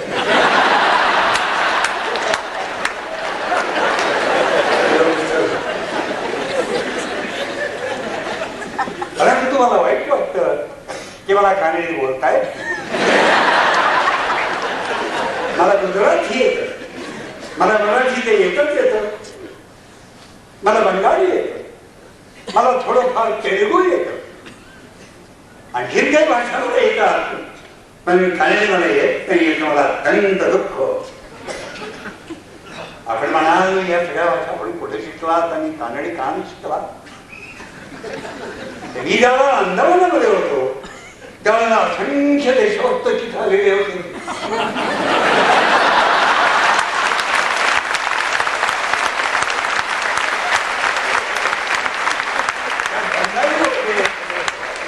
त्यांच्याकडे मी बंगाली शिकलो, जे गुजराती होते त्यांच्याकडे मी गुजराती शिकलो, पण तिथे एकही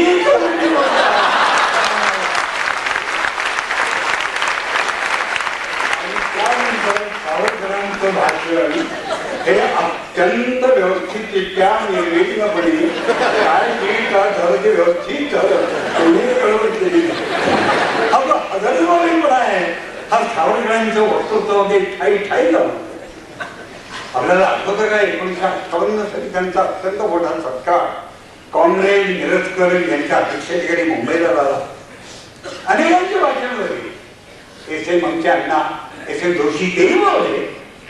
अत्यंत अप्रतिम बोलले, सेनापती बापट होते वगैरे, या सगळ्यांची भाषण झाली.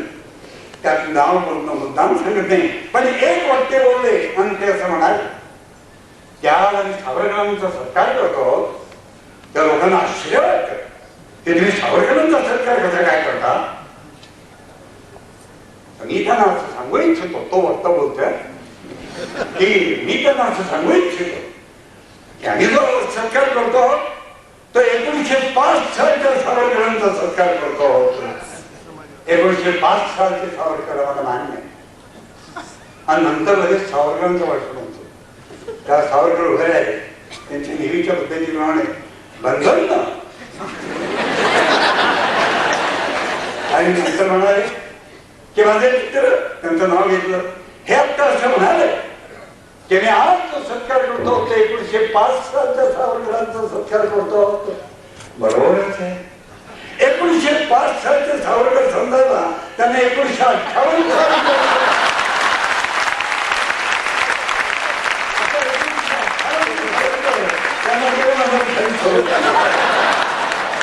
ते सावरकरांचं वक्तृत्व असा अचानक वक्तृत्व होता. आम्ही गंगावून पाहायला खरोखर आम्ही म्हणजे आमच्या पिढीतले आणि जे कोणी आहेत ते सर्वजण भाग्यवान. अतिशय अप्रतिम बोलायचे, कमायचं. त्यांचं खाली बोल त्यांचे आपण जे ग्रंथ वाचले तर त्या ग्रंथातून सुद्धा आपल्याला जाणवेल ते लेखन वक्तृत्व पूर्ण आहे. एकदा बोलता बोलता योगायोगाने जमलं होतं. एक जण मृदंग वाजवत होता. कार्यक्रम होता, सगळे असतात. सावरकर त्यांच्या पाठीमध्ये उभा व्हॉलेंटियर हे विरोधी ते नेऊन ठेव ते घालून ठेव ही कामं करणार नाही. आणि त्या मृदंग वाजवत होता. वाजवत असताना सावरकर असे जरा वळले. का बोलले कोण नाही पण माझ्याकडे म्हणून त्याचं म्हणाले काय वक्तृत्व आहे बोटामध्ये, म्हणजे बोटांच्यामध्ये सुद्धा वक्तृत्व असतं हे आपल्याला जाणव. आणि अशी वक्ते मी अनेक पाहिले, अनुभवले. मी सगळ्या वक्त्यांच्या भाषणाला जातो. सगळे म्हणजे कोणत्याही विषयाचे असो, ते राजकारणाचे असो, कोणत्या पाठ अगदी समाजवाद्यांची सुद्धा मी भाषण ऐकतो. म्हणजे माझी सहनशीलता कधी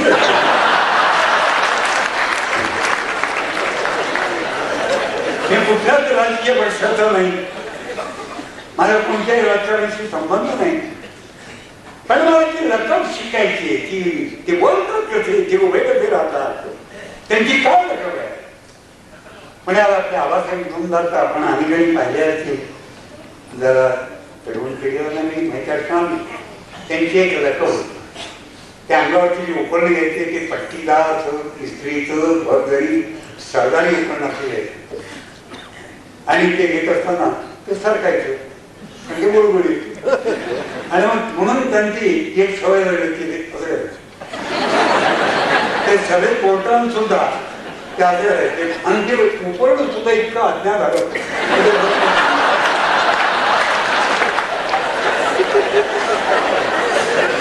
पंढरपूरला बाबूराव भैरव मी या कोणाची चेष्टा करत नाही. ह्या व्यक्तींच्या मानवामध्ये नितांत आदर आहे. पण मी आपल्या गमत म्हणून आपल्याला सांगतो, आपल्याला मजाच वाटेल, आपल्याला किती चेष्टा वाटणार.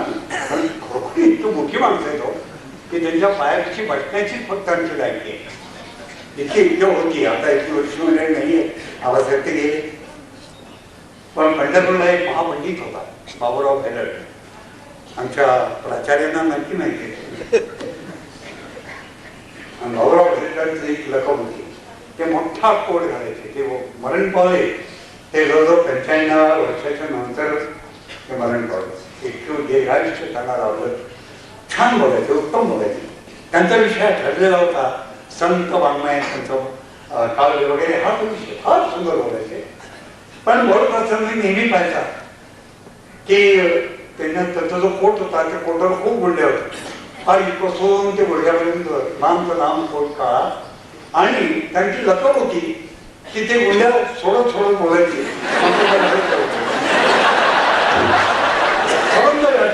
दीड तास सगळं तिथे 1 तास हा प्रमाणे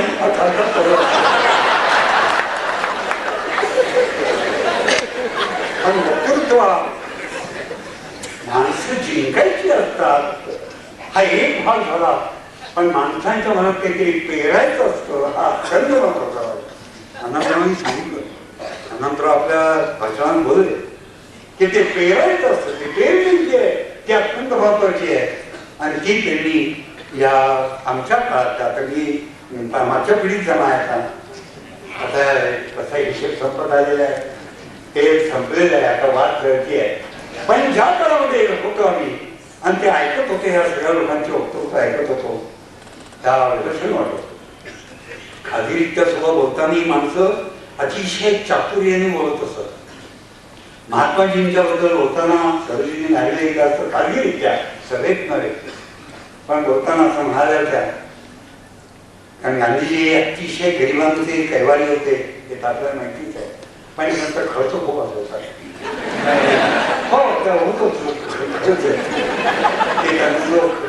आर्थिक खर्च असायचा, बदाम वगैरे वगैरे सगळं त्या सरोजिनी नायडू एकत्र बोलताना म्हणाल्या, Bapuji, it is highly expensive to maintain your poverty.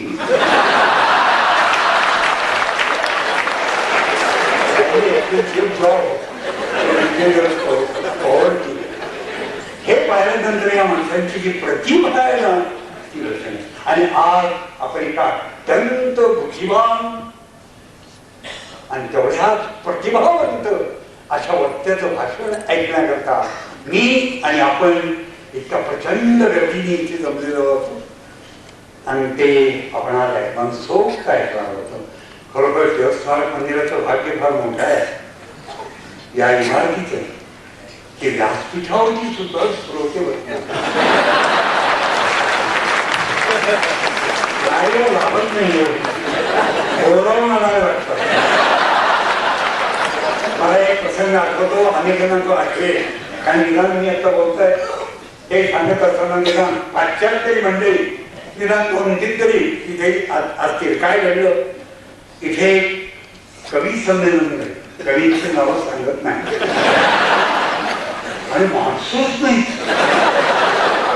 कशी धारा नव्हती. त्यामुळे एका कवी वर्णियांनी असं म्हटलं की आपण सर्वांना वर बोलू आणि पुढून त्यांच्या पुढे आपण करता हेही भाग्य या ठिकाणी पाहिलेलं आहे. पण आज आपण जे ऐकण्याकरता सर्वजण उपस्थित आहोत त्याची आपली सर्वांची भावना आणि माझी भावना आपण जाणता, आपली भावना मी जाणतो.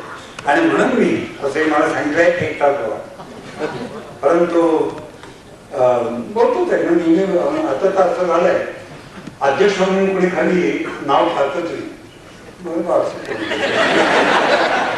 रिकामा आहे, कोणा वेळेवर येतो.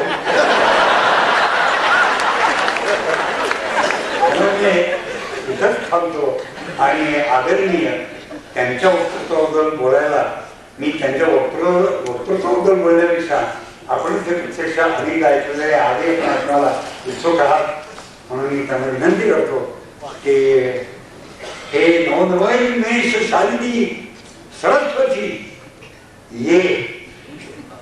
शिवाजी राजांना बोट धरा, बोटाला घेऊन तू इथे.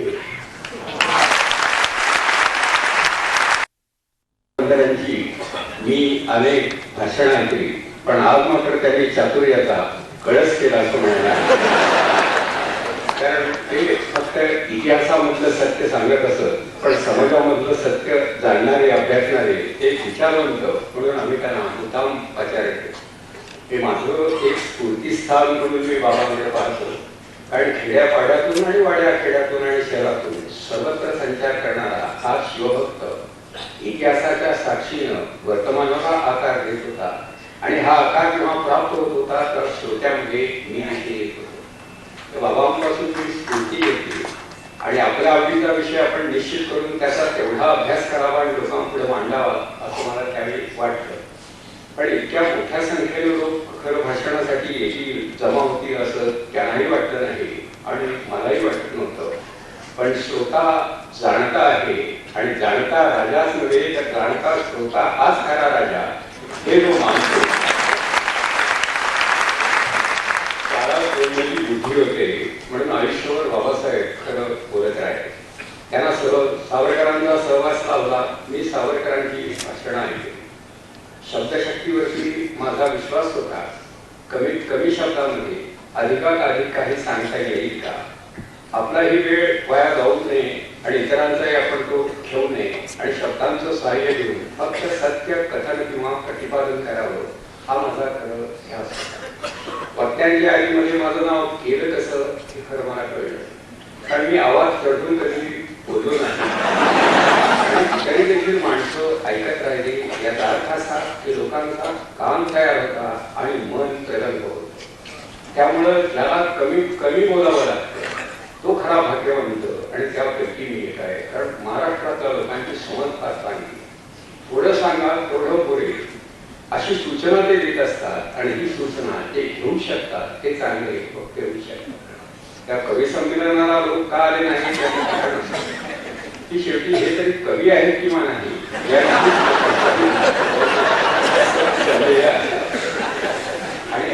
आताचा जो काळ आहे तो एका अर्थाने अत्यंत अनुकूल आहे, कारण आजच्या मुला मुलींची समज फार चांगली आहे. मी कसे एका अर्थाने माझे विद्यार्थी आहे, भाषण ऐकत आले, इथून पुढे ते करत राहतील. भाषेची समज आहे, मनात विचार आहे, भावना आहे, ते बोलत राहतील. आजची मुलं उत्तम बोलू शकतात याचा मी साक्षीदार म्हणून आपल्याकडे उभा आहे, पण त्याच्यासाठी व्यासपीठ राहील किंवा नाही याविषयी मात्र मी साक्षी आहे. कारण लहानांची भाषणं ऐकणं हे थोरांना जमेलच असं नाही, कारण जे मोठे आहे ते लहानाहून लहान झाले आहे, त्यामुळे त्यांना समज येईपर्यंत लहान मोठे होते. लहानांची भाषणं राहून जातील अशी भीती वाटते. आणि केवळ प्राध्यापक होण्याच्या मागची भावना हीच होती की विद्यार्थ्यांची बुद्धी उमलत असते, त्यांची समज फार चांगली असते. त्या ज्यांना समज आहे अशा विद्यार्थ्यांपुढे तो बोलू शकतो, तो बाहेर बोलू शकेल यात विशेष काहीच नाही. त्या तत्वज्ञानासारखा एक गहन विषय समजावून देण्याचं काम जवळजवळ 3 तप मी केलं. हे तपच मी मानतो, कारण सॉक्रेटिस, प्लेटो, एरिस्टॉटल, शंकराचार्य, बुद्ध, महावीर हे ग्रामीण भागामधल्या विद्यार्थ्यांना समजावून देणं आणि मानवीयाचे हे प्रगल्भ प्रतिनिधी कसं चिंतन करत होते आणि आपण त्यांचे कोणीतरी आहोत. तर त्यांचं आणि आपलं नातं आपणाला मान्य असेल तर आपण त्यांना जाणून घेतलं पाहिजे. पण आता लोकांना जी भाषणं ऐकावी लागतात ती ज्यांची भाषणं असतात ती किती भीषण असतात त्याची कल्पना ऐकल्याशिवाय येणार नाही. पण काळ बदलत चालला आहे आणि मला आता असं वाटू लागलं की आपण खरं नाही बोललो तरी चालेल. म्हणून सकाळी आग्रह केला आणि मलाही थोडा लिहिण्याचा सराव झाला की कमीत कमी शब्दामध्ये जास्तीत जास्त विचार व्यक्त करता येईल. जर शक्य असेल तर शब्दांची आकारण उधळ माधळ कशासाठी करायची. हे तुकाराम महाराजांना अधिक लिहिता आला असतो, पण त्यांचं लेखन कमी आहे. ज्ञानेश्वरांना सुद्धा पैस लेखन करता आलं असतं, पण त्यांचं ओवीबद्ध लेखन सुद्धा मर्यादित आहे. जुन्या काळामधल्या प्रतिभावंतांचं लिहिणं आणि बोलणं हे परिमित होतं, मर्यादाबद्ध होतं, त्यामुळं अर्थपूर्ण होतं. त्याही अर्थपूर्णता ही खरं चिंतनशील व्यक्तीची कमाई आहे असं मी मानतो. आरंभी लोक व्याख्यानाला यावे, त्यांनी विकून जावं, व्याख्यानासाठी राहावं, पुन्हा पुन्हा यावं, यासाठी शब्दांच्या चमत्कृती करणं हे नव्या वक्त्यांना आवडतं. मलाही ते आवडतं. त्या माणसं शब्दावर भाळतात, पण त्यांना विचारच कळले नाही तर शेवटी शब्द तरी कशासाठी आले हा खरा प्रश्न. म्हणून मी पुढे पुढे शब्दांचं महत्व जाणू लागलो आणि अनुप्रासापासून थोडासा दूर सरकतो. एक काळ असा होता की बरोबर केवळ शब्दामध्येच मी रमत होतो आणि श्रोतेही माझ्याबरोबर शब्दात रमत होते. पुढे मी जाणकार झालो आणि शब्दांना विचार व्यक्त करण्याची संधी फक्त आपण द्यायची, पण बाकी शब्दांना खांद्यावर घ्यायचं नाही असं ठरवलं आणि थोडाफार मी दीक्षितांसारखा झालो. तरी लोक व्याख्यानाला येत नाही. लोकांचं हे वैशिष्ट्य असं, तुम्ही कोणत्याही अवस्थेत असला तरी आम्ही या प्रयोगाला येणार. आणि म्हणून 36 वर्ष मी हे प्रयोग करीतच आलो आहे. वसंत व्याख्यानमालेमधला एक श्रोता म्हणून मी जेव्हा तिकीट काढून बसत होतो तेव्हा मी विद्यार्थी होतो आणि व्यासपीठावरचे उत्तुंग बुद्धीचे लोक पाहिल्यावर मला स्वप्न पडत होतं की आपण सुद्धा या व्यासपीठावरती जाऊन एखाद्या विषयाचं विवेचन कधीतरी करू शकू का. हा विचार मनात येत होता आणि काम मोठ्यांचं आहे हे आपलं काम नाही, पण तरी सुद्धा चांगला विचार मनामध्ये यावा म्हणून तो मी येऊ देतो. पुढे अर्थात अभ्यासाच्या बळावरती हे सगळं घडलं. परंतु माझ्या जीवनामधल्या सगळ्या यशात शेवटी मी श्रेय देतो ते स्वामी विवेकानंदांना. हा महापुरुष माझ्या जीवनात आला नसता तर काहीच विशेष घडलं नसतं. कदाचित मी कुठेही वाहत गेलो असतो. पण तासन तास मी त्या प्रतिमेकडे पाहत होतो. ते पाणीदार डोळे, तो आत्मविश्वास, ते भाषा प्रभुत्व, ती देशभक्ती, ते मानवीय. असं वाटायचं एवढा माणूस जर मोठा होऊ शकतो तर आपण त्याची फक्त भक्ती करावी, आपण कोणीही झालो नाही तरी सुद्धा झाले. आणि या तयारीने खरं मी ते चरित्र अभ्यासत राहिलो माझ्या मनाच्या समाधानासाठी. मी विभूतीपूजक आहे. जसं बाबासाहेबांना शिवाजी महाराजांनी ताब्यात घेतलं आणि बाबासाहेब हे प्रति शिवाजी महाराज झाले. फक्त पूर्वी शिवाजी महाराज बोलू शकले नाही, त्यांचं बोलणं राहून गेलं म्हणून ते पुन्हा बाबासाहेब.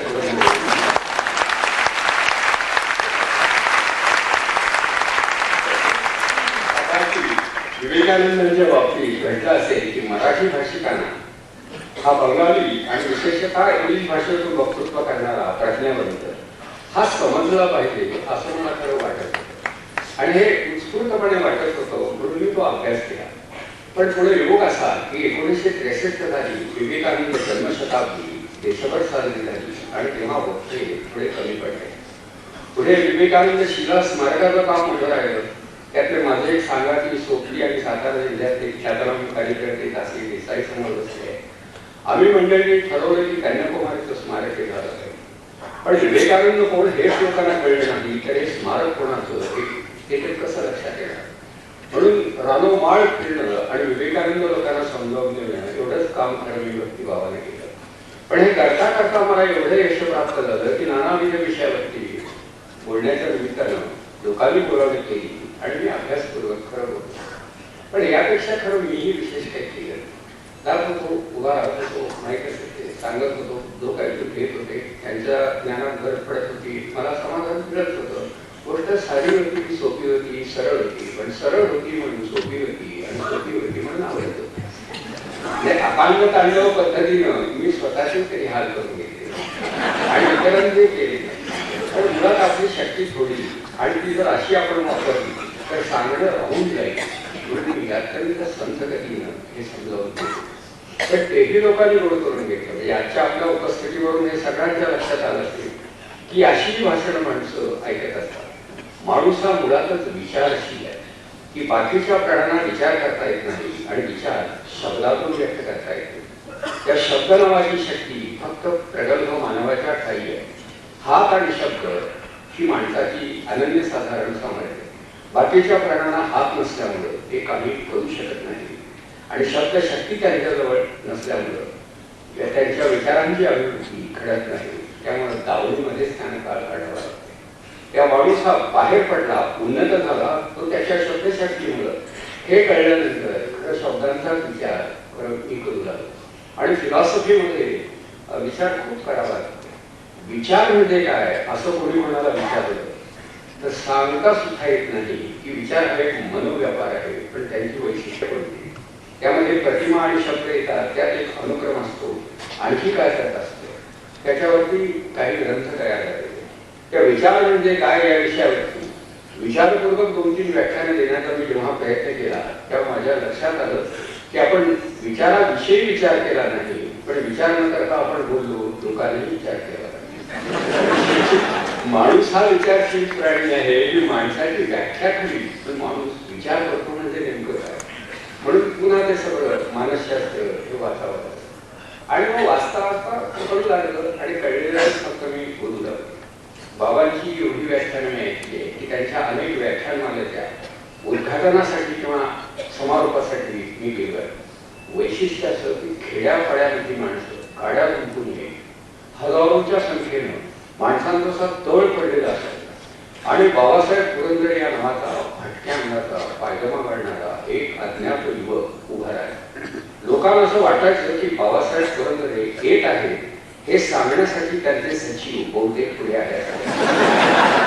परंतु ते बाबा होते ते थोड्या वेळानं लक्षात येत असे, कारण एकदम अशी वीज कडाडल्यासारखा प्रारंभ होत असे, आसमंत उजळत असे आणि खेड्यापाड्यातल्या माणसाला केवढं समाधान मिळत असे. पापोट परिधान करणारे पुरुष, तोयोजून पदर घेणाऱ्या स्त्रिया, टपोर कुंकू लावणाऱ्या मानी, या सगळ्यांना वाटायचं की जे सांगतायत ते सगळं आपलं आहे. या महाराष्ट्राचा भाग्य विधाता राजा शिवाजी हा आपल्याकडे उभा राहतो आहे, तो फक्त शब्दशिल्पाचं रूप धारण करून ते आपण एका देवाची आरती करण्यासाठी आलो आहोत आणि बाबा पुरंदरे हा त्या देवाचा उपासक आहे. त्या बाबा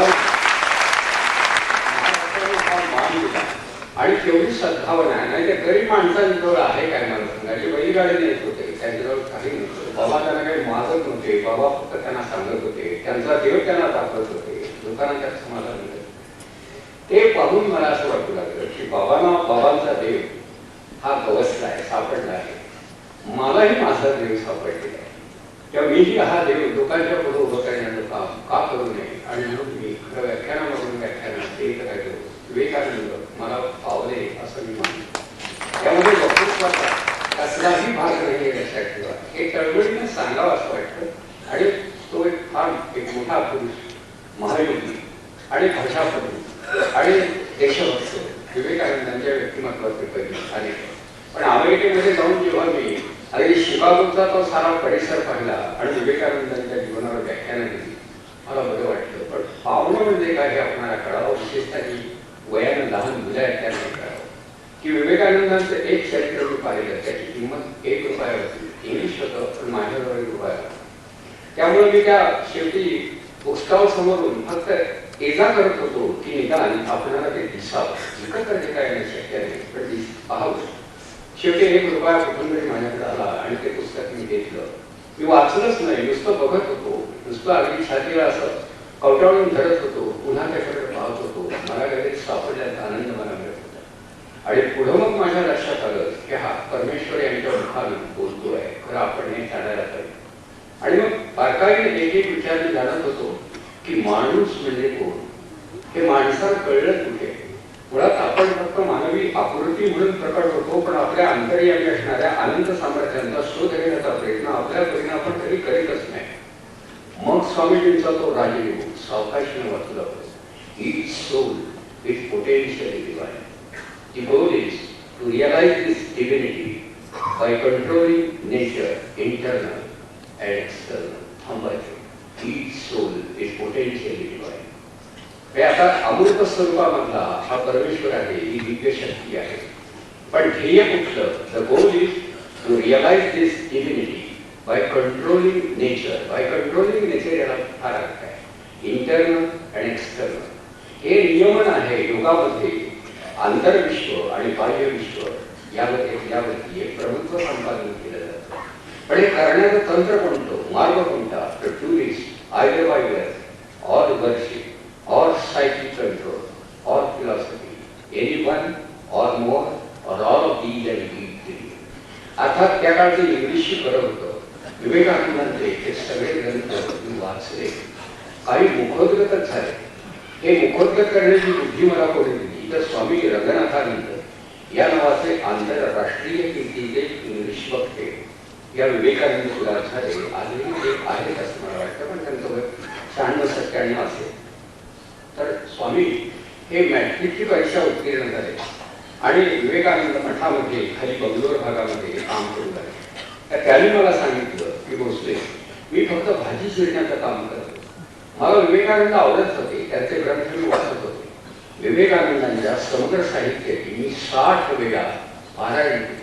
मी फक्त मॅट्रिक्युलेट झालेला त्या काळचा युवक होतो, पण मी श्रद्धेनं वाचत होतो. पुढे परिणाम असा झाला की मी बाहेर उभा राहू लागलो, बोलू लागलो आणि लोक बोलू लागले. अप्रतिम ईश्वरत्वाचा हा नमुना आहे. हे सामर्थ्य मला स्वामीने दिलं. तर तुला हे सामर्थ्य हवं असेल तर तू ती पारायण कर. रंगनाथानंदांची व्याख्यानं मॉस्को पासून लंडनपर्यंत, न्यूयॉर्क पासून कोलंबोपर्यंत सर्वत्र झाली. आज त्याच्या कॅसेट्स. पण हे प्रभुत्व या माणसानं कसं संपादन केलं तर अभ्यास हे असा अभ्यास साध्य करिता सायास. कारण अभ्यास तुका म्हणतो. आजची मुलं इतके आपुली पडतात असं मला वाटतं. 60 वेळा विवेकानंद राहू द्या, पण विवेकानंदांचे 60 शब्द तरी एका वाचावे. इथे माणसं आपुली पडतात आणि म्हणून तो संस्कार हा मी घेतला आणि खरं वाचत होतं. त्यामुळे मूळ विवेकानंद हे मला कळले की कर्मयोग कशाला म्हणायचं. भक्तियोग, ज्ञानयोग, राजयोग आणि अतल्य योगसूत्रावरचं त्यांचं इंग्लिश भाष्य वाचल्यावर असं समाधान मिळालं. कुंडलिनी जगदंबा नावाची एक अलौकिक शक्ती मूलाधार चक्रामध्ये निद्रित दशेमध्ये आहे आणि प्रत्येक देहामध्ये ती कुठेतरी आहे. आणि सहस्रार चक्रामध्ये असणारा शिव ही एक अलौकिक शक्ती प्रत्येक पिंडामध्ये आहे. प्रत्येक पिंड ही ब्रह्मांडाची लहानशी आवृत्ती आहे. ज्याला पिंडाचा आकलन घडेल तो ब्रह्मांडावर प्रभुत्व संपादन करू शकेल. किंवा पिंडाचा अभ्यास हा योगाभ्यास आहे आणि तो केला पाहिजे. मग योगाभ्यास करायचा असेल तर बंधन आहे.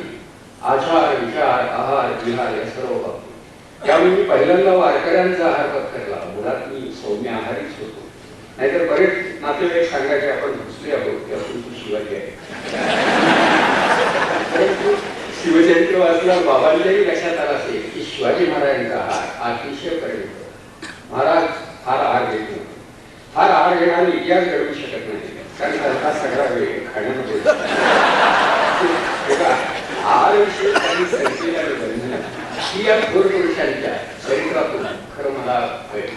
आणि आजही मला असं वाटतं की किमान अभ्यासाचा भाग म्हणून समग्र विवेकानंद वाङ्मय हे अभ्यासलं पाहिजे.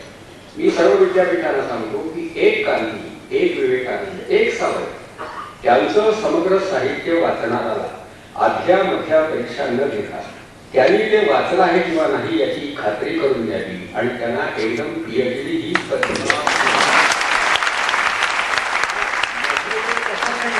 काही कळतच नाही.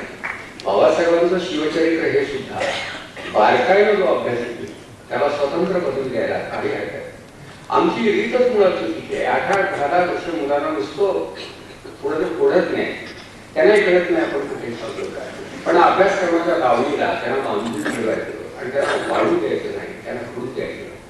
त्या आजही माझं मत असं आहे की आपण भारतीय आहोत आणि भारतामध्ये आत्मबोधाला अतिशय महत्त्व दिलं आहे. आत्मा आणि परमात्मा ही आपल्या चिंतनाची शिखर आहे.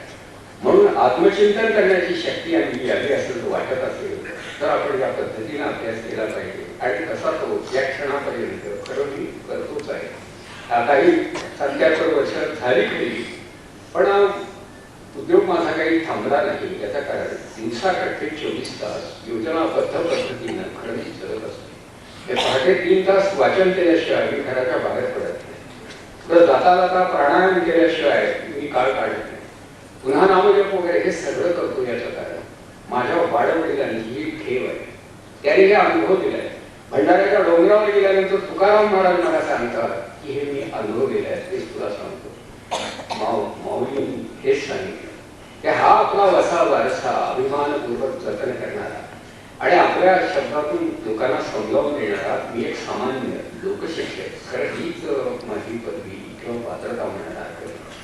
वक्ता होणे माझं स्वप्न नव्हतं, कारण प्रत्येक माणूस बोलतो तेव्हा आपण वेगळं काय बोलणार.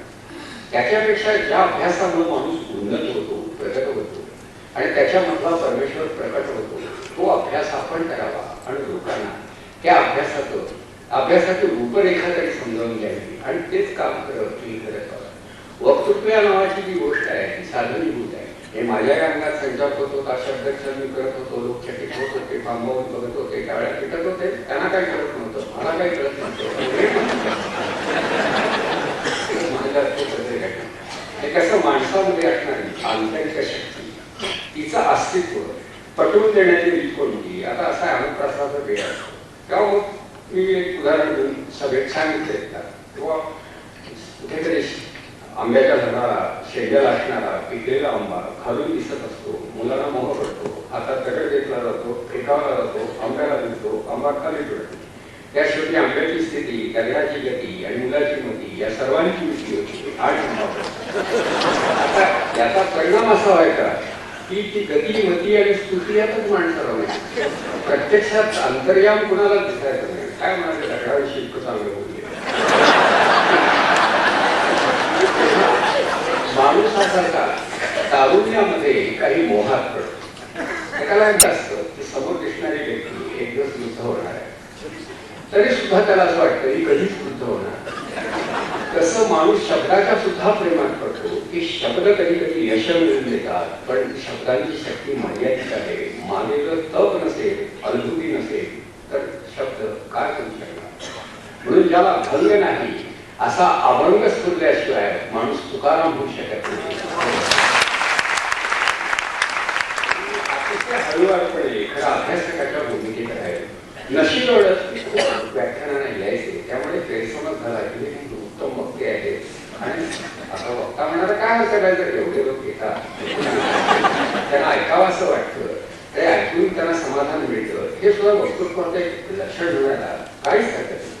राजकीय वक्तृत्व हा वेगळा प्रकार की बंधुरोगी प्रथम पूर बांधून घेतो, नदी आणण्याचं काम पुन्हा पाहू. आमच्या पक्षाची साधारणपणे हेच धोरण आहे आणि लोकांना ते बरं वाटतं, पण तसं करू नये. कारण दुसऱ्यांना वेळ का आपण घ्यायचा. म्हणून इतरांचा वेळ घेण्यापूर्वी आपण काही मनाची चिंतन करावं. आणि म्हणून आज सुद्धा मी हा शोध घेतोय की खरंच आत्मा आहे का. आपण आत्मा मन हे शब्द वापरतो आणि वापरून ते गुळगुळीत करून फेकून देतो, पण त्याचा अभ्यास करायला हवा. आजचं जे विज्ञान आहे, मानसशास्त्र आहे, शरीर विज्ञान आहे, ते आत्मा मन वगैरे याला याला फारसं महत्व देईल. हे वर्तन व्यापार आहे, हा पचन संस्थेचा भाग आहे, हा मज्जा संस्थेचा भाग आहे, हा अभिसरण संस्थेचा भाग आहे. शरीर हा एक संस्था समुच्चय आहे. प्रत्येक संस्था हा इंद्रियांचा समुच्चय आहे. प्रत्येक इंद्रिय ही पेशींची बांधणी आहे. प्रत्येक पेशीला तुझे गुणधर्म आहे. डोळ्याला दिसतं पण ऐकू येत नाही, कारण त्या पेशींना तेवढंच जमतं. त्याला स्पेशलायझेशन ऑफ सेल्स. कानाला ऐकू येतं पण दिसत नाही. तसं माझी रचना अशी झाल्यामुळं माझे भाव असे हे कळल्यानंतर माणूस अधिकांत होतो आणि विचार करतो की खरं शेवटी मी तरी कोण आहे, मला कळेल का? हे कळवून घेणं गरजेचं आहे. हे विज्ञान युग आहे. न कळत काहीही खरं कळवून घे. आणि म्हणून शेवटी ही शरीर विज्ञानाच्या पातळीवरती पेशी विज्ञान हे बरोबर आहे. स्पेशलायझेशन ऑफ सेल्स हे शरीर विज्ञान मानतं की नर्व्स तुमच्या ज्या आहेत, मज्जा संस्था, तर त्या पेशींचं काम वेगळं आहे. अस्थि संस्था तिचं काम वेगळं आहे. पण याचं नियमन करणारी एक आंतरिक अशी सूक्ष्म देह म्हणा, काही म्हणा, एक वेगळी संस्था आहे. या संस्थेचं आणखी एका अज्ञात संस्थेची नातं आहे. आत्मा आणि परमात्मा या शब्दात आपण जे व्यक्त करतो की हे आत कुठेतरी. आणि दुर्दैवानं अत्यंत महत्वाचा जो भाग आहे तो दुर्लक्षित आहे की फूल दिसतं, वास जाणवतो, वरही वाटतं, पण वास दिसत नाही, वास पकडून ठेवता येत नाही. फुलावर लक्ष केंद्रित होतं, वासावर मन केंद्रित होतं, पण शेवटी वास हा अगम्यच वाटतो. तसा आपल्या व्यक्तिमत्वाला एक वेगळ्या प्रकारचा गंध आहे. तो आतून कुठून तरी प्रकट होतो. तेव्हा जरा त्याचा काहीतरी अनुभव घ्यावा. आणि म्हणून मी अगदी शेवटी 75 नंतर हे का सांगतोय तर मनुष्य जन्म लाभणं हेच भाग्याचं लक्षण. बाकीच्या प्राण्यांजवळ याचं काही नाही. हत्तीची सभा भरू शकत नाही, सिंहाचं व्याख्यान होऊ शकत नाही, वाघ स्वयंपाक करू शकत नाही, आणि हरिणाला हे तुमचे अपवान आणि पदार्थ करणार. त्या ह्या मनुष्यत्वाचं आकलन हा परमपुरुषार्थ आहे. याला मोक्ष हे नाव दिले. धर्म, अर्थ, काम आणि मोक्ष. तेव्हा मोक्षार्थी म्हणून खरं मी उभा. आणि मला वक्त्याच्या यादीमध्ये लोकांनी माझा समावेश केला आहे. हरकत काहीच नाही, कारण आमचे सगळेच प्रवचनकार आणि ऋषी हे वक्तेच होते. कारण मनातून काहीतरी असं स्फुरण घडत होतं आणि शब्दातून ते व्यक्त करत होते. त्या अंतर्यामी असणाऱ्या स्फुरणाची शब्दांच्या साह्यानं अभिव्यक्ती करणं हा वक्तृत्वाचा एक गुणधर्म. हा अगदी व्यासांपासून ज्ञानेश्वरापर्यंत सर्वांचा ठाई होता. पण एकही वावगा शब्द, अप्रस्तुत शब्द, अनाठायी शब्द त्यांनी वापरला नाही. ते शब्दांच्या आहारी गेले नाही, पण शब्दांच्या माहेरी मात्र अजन्म राहिले. शब्द हे साधन आहे हे त्यांना कळेल. म्हणून असं वाटतं की या शब्दशक्तीचा उपयोग करून आपण मुलं घडवू शकलो तर किती बरं. आजचा जो युवक आहे, आजची युवती, आजची मुलं, आजच्या मुली इतकी प्रगल्भ आहे, इतकी जाणती आहे की इतकी चांगली मुलं भारतानं पूर्वी पाहिली नाही हे मी सांगतो. पूर्वी मोठी माणसं होती की ती 5-10 माणसं मोठी, बाकी सुमार होती. पण आता सरासरी म्हणून पाहिलं तर ही मुलं फार चांगली. पण या मुलांच्या पुढं भविष्यकाळ अजिबात राहता कामा नये अशी व्यवस्था आम्ही लोकांनी केली आहे. या मुलांनीच हा विचार केला पाहिजे की जर 2 निवडणुकांचा खर्च सर्व राजकीय पक्षाच्या लोकांनी वाचवला की एक पैसाही खर्च करणार, पायी चालत जाऊन त्याच्याकडे मत नाही, निवडणूक लढली, पण पैसे घेऊन मतदार पोचणार नाही, असं जर त्यांनी ठरवलं तर 10 वर्षामध्ये प्रत्येक गावामध्ये मेडिकल कॉलेज आणि इंजिनिअरिंग कॉलेज. या पिढीला दुःखामध्ये लुटण्याचा अपराध हे राजकारणी लोक करत आहेत. आणि आमच्याजवळ हे धैर्य नाही की तुम्ही हे करता आहात त्याला तुम्ही जबाबदार. पुन्हा कोणाचा दौरा निघाला कॅन्टीन सगळ्यात पुढे हात जोडून घे.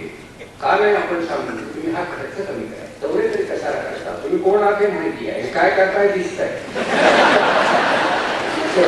दौरे कशासाठी काढायचे. म्हणून ही अंध विभूती तुझ्या थांबली पाहिजे आणि फक्त हे पैसे वाचवले पाहिजे.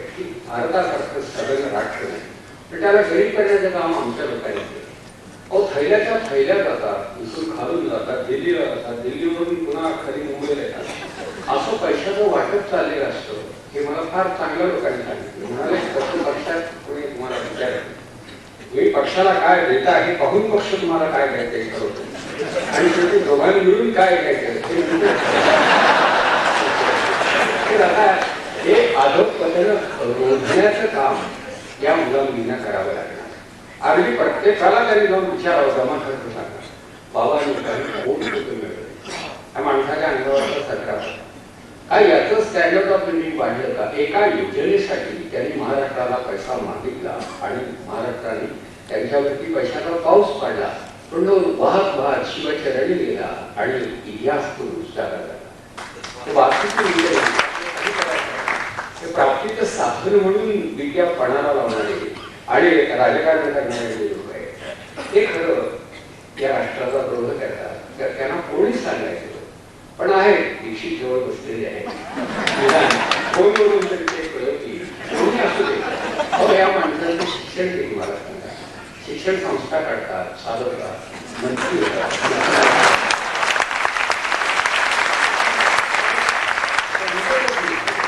म्हणून मी कधी यांच्या सभेला वगैरे जात नाही, कारण तुम्ही सांगावं आणि मी ऐकावं, इतकं मी तरी आदरपतीचं भाव तुमच्या घरातील लोक तरी तुमचं ऐकून घेतात, तर मी कशाला ऐकून घ्यायचं? म्हणून पुढाऱ्यांच्या लोकनेत्यांच्या भाषणावरती बहिष्कार घातला पाहिजे की इतकं जाहीरपणे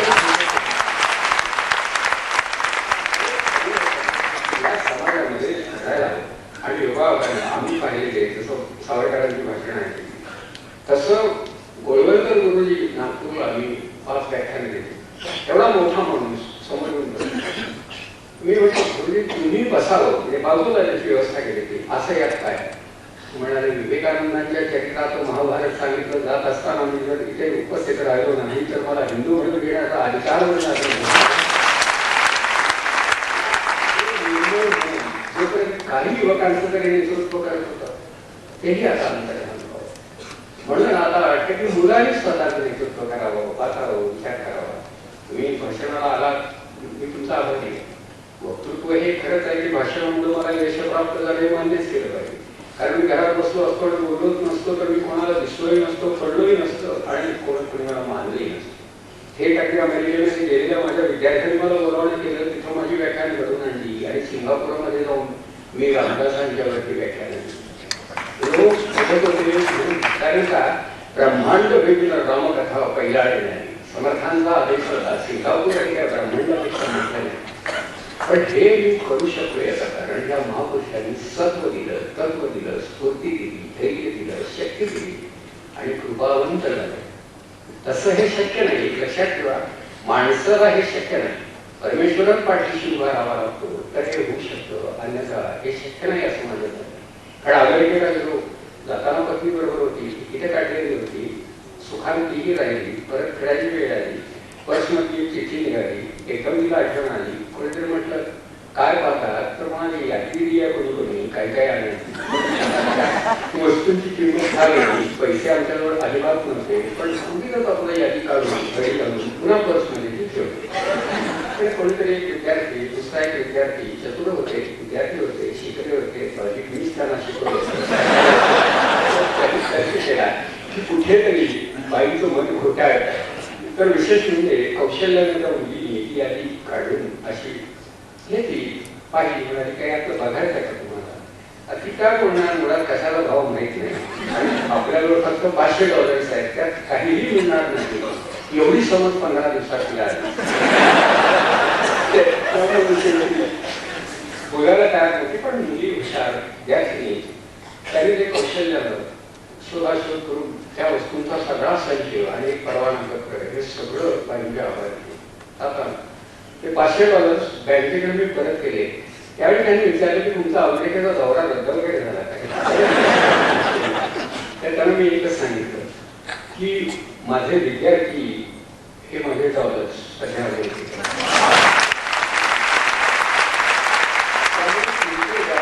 वापरावे लागले नाही. हे एक शिक्षकच सांगू शकतो. मनापासून शिकवणाऱ्या शिक्षकाला विद्यार्थी अंधारात येत नाही, विसरत नाही. आणि म्हणून मी मुलांना सांगतो की तुम्ही प्राध्यापक बघा तर खरं तेवढी मोठी शक्ती तुमच्या पाठीशी दिला आहे. आज मिलिंद जोशी तसं माझे विद्यार्थी. याच्या मागे भावना आहे. नुसतं वक्तृत्व, भाषा, प्रभुत्व वगैरे काही नाही, जगात भरपूर आहे. प्रत्येक ज्ञानकोशामध्ये ज्ञानही आहे आणि शब्दही आहे. पण म्हणून ज्ञानकोशाची कोणी पूजा करत नाही, माणसाची पूजा केली जाते. कारण माणूस ज्ञान जगतो फक्त सांगायला. आणि म्हणून शेवटी तो ज्ञानेश्वर होतो. त्याच्या साधनेवर, आणि त्या साधनेवर खरं माझा विश्वास आहे. त्यामुळे हल्ली मलाही वाटतं की आता भाषणामध्ये जाऊ नये आणि उगीच तो आक्रमक पद्धतीने कशाचं विवेचन करू नये, पण तरी सत्य लोकांना सांगावं. कारण ओंकारामध्ये परब्रह्माचं सार आहे, शतही मोठी शक्ती आहे, माणसाजवळ ती आहे. तेव्हा आपण धर्मग्रंथांचं परिशीलन करावं, मनाशी थोडं चिंतन करावं, सुखानं जगावं, हे सुख जगाला द्यावं. आणि म्हणून अरविंदांचे चरित्र आज ते पुन्हा प्रकाशित होत आहे. 72 साली ते पुस्तक मी लिहिलं. माझ्या अरविंदांच्यावर गाढ असत आहे. असं ते मानतात की या जगामध्ये एक परमशक्ती आहे आणि तिचे नानाविध आविष्कार आहेत. ते पॉझिटिव्हलाही करून राहिलं, कन्याकुमारीलाही गेलो आहे. कारण ही माझी दैवतच आहे तुला, त्यामुळे मला काही संकोच तसा वाटत नाही ते सांगताना.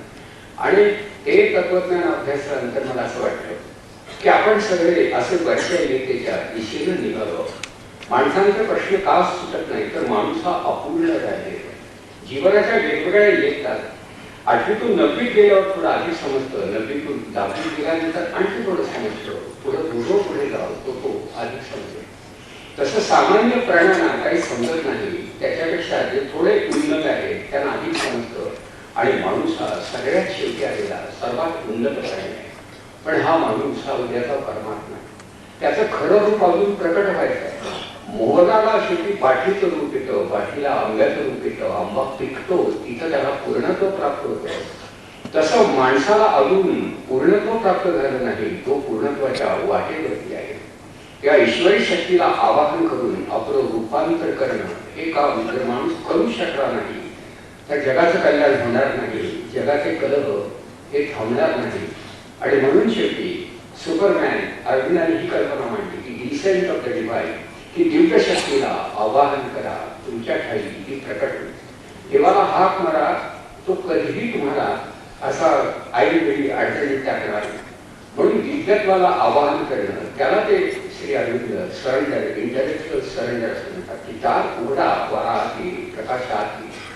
तसं मनाची दारं उघडावी आणि देवाचं तेज, देवाचा प्रकाश, देवाची कृपा ही आत येत राहिली आणि मोठं होत जावं असं मला वाटतं. हे सांगायला शब्दांनी सुद्धा गरज नाही, म्हणून हे मौनानेच सांगावं असं आहे. म्हणून जाणती माणसं भाषण करत नाही, फार बोलत नाही. आणि आज योग असा की न बोलणाऱ्यांची संख्या विचारात घेतली तर आज जाणतेपणाचा कळस झाला आहे. आणि फक्त वाचक आहे हे काम करायचं. पण आता मुलींसारखी मुलं आहेत, काय काही करत असतात, पाठीवर धाव टाकली पाहिजे, कौतुक केलं पाहिजे, शबासकी दिली पाहिजे, स्तोत्री मिळाली पाहिजे, त्यांनी पुढे केलं पाहिजे, मागून आपण त्यांना आशीर्वाद दिले पाहिजे, हात उचललेले असले पाहिजे, त्यांनी बोलून मागे पाहिलं पाहिजे, त्यांना आपण दिसलं पाहिजे, आपण त्यांच्याकडे पाहिलं पाहिजे, याचा अर्थ आली पाहिजे.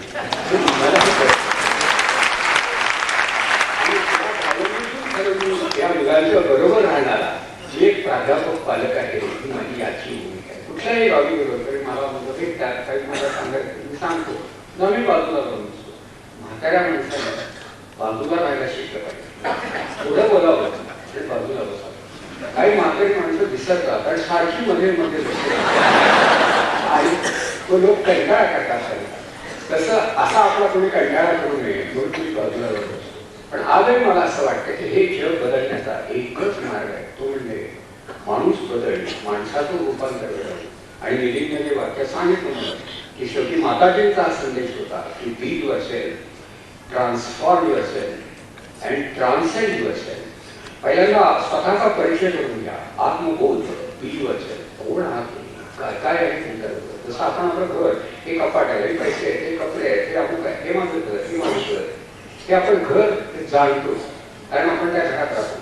तसं ज्या घरामध्ये आपला जीव राहतो तो जीव आणि ते घर त्याला जाणून घ्या, त्याला वेळ द्यायला हवा. त्यालाच तर ध्यान उपासना म्हणतात. मग पुढं असं राहायचं का आपण नाही, बदल घडला पाहिजे. म्हणून त्याला ट्रान्सफॉर्मेशन, ट्रान्सफॉर्म असेल. आणि बदल करता करता स्वतःला मागे टाकून पुढे जा, मग तुम्ही मूर्तिमंत परमेश्वरत्व म्हणजे काय हे अनुभवू शकाल. या जगापुढे दुसरा कोणताही मार्ग असू शकत नाही असं म्हटलं जातं. मग अमेरिकेचे पंतप्रधान असो, भारताचे असो किंवा इंग्लंडचे असो, ही माणसं तशी अधिकार पदावर असतील पण त्यांचा विकास तेवढा झाला, त्यांना सेल्फ ट्रान्सफॉर्मेशन शक्य नाही.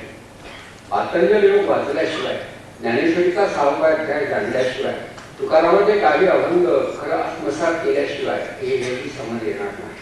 तुम्ही फार तर चांगल्या सभेत बोला, सभेची रचना उत्तम असेल, पण तुम्हाला जीवन समजलं असं म्हणता येणार नाही, कारण तुम्ही जीवनाची उपासना केली नाही, जीवनाचा अभ्यास केला नाही. जगमगिरी पार्श्वभूमीवरती नुसतं काहीतरी शब्दांच्या साह्याने देखावा निर्माण करणं हा आत्मबोधाचा मार्ग नाही.